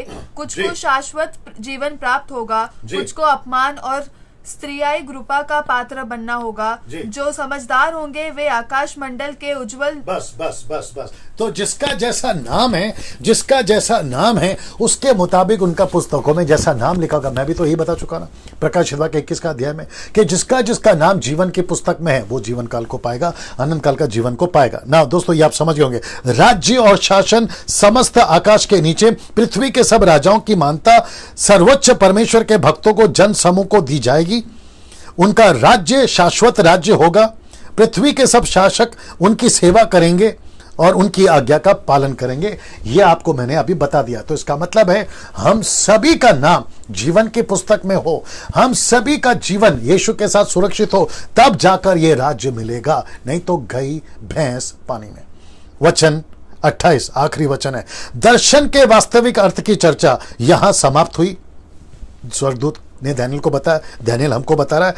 पर जहां तक मेरा संबंध है, किसका? दानियल का।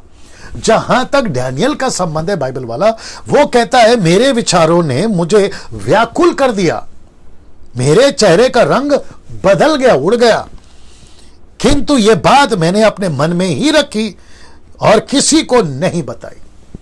कल 8वां अध्याय है, मैं वहां से और भी डिस्क्लोज करूंगा, लेकिन इसका रंग क्यों उड़ गया, ये व्याकुल क्यों हो गया, ये मन में खेदित क्यों हो गया? 8वां अध्याय का वचन 27 कहता है दानियल यहां तक कि बीमार भी पड़ गया, डर के बीमार पड़ गया।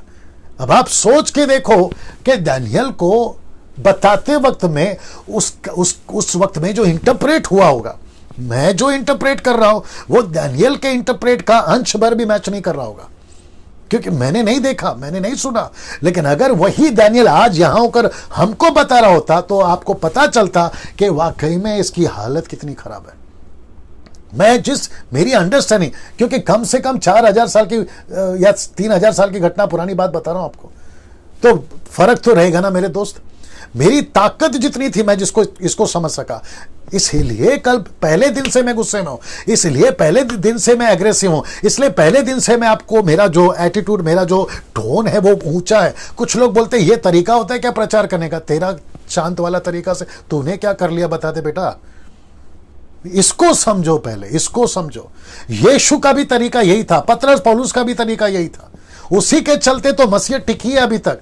नहीं तो तुम जैसे शुगर कोटिंग वालों ने और क्या बोलते हैं मैनिपुलेट करने वालों ने, वर्ड को ट्विस्ट करने वालों ने और मोटिवेशनल प्रीचर वालों ने तो बेड़ा गर्क करके रखा हुआ है। 200 रुपए की पानी के बोतल, 200 रुपए की तेल की बोतल, रुमाल कपड़ा अलग, कहां से लेकर आते हो पता नहीं। कॉन्सेप्ट शॉल ओढ़ के बात करो, सैक्सोफोन या क्या बोलते हैं उसको, शोफार को फूकने से पवित्र आत्मा उतरेगा, क्या लगा के रखा है यार। वचन को समझो, इसी के चलते ये रखा हुआ अभी ना। दोस्तों मुझे कल आपको 8वां दिन और 8वां चैप्टर पे बात करना है। मैं उम्मीद करता हूं कि आप लोग इसको खूब शेयर करोगे। कितने लोग जुड़ रहे हैं अभी तक? जो 1600 लोग अभी तक बने मेरे साथ में, उन सभियों को मैं आप सभी को कहना चाहता हूं, आप जितना शेयर कर सकते हो शेयर करिए। याद रखो YouTube चैनल को सब्सक्राइब कर लीजिए, क्योंकि मैं अभी चुप नहीं बैठूंगा। मुझे कुछ लोगों ने छेड़ा है, मुझे राहुल आर्या, जाकिर नायक के ग्रुप के लोगों ने छेड़ा है, मुझे सनातन धर्म वालों ने छेड़ा है। अब उन्होंने कैसे छेड़ा है पता है? हमारी बाइबल से सवाल उठा के छेड़ा। अब बेटा जवाब लेने के लिए तैयार हो जाओ, ठीक है ना?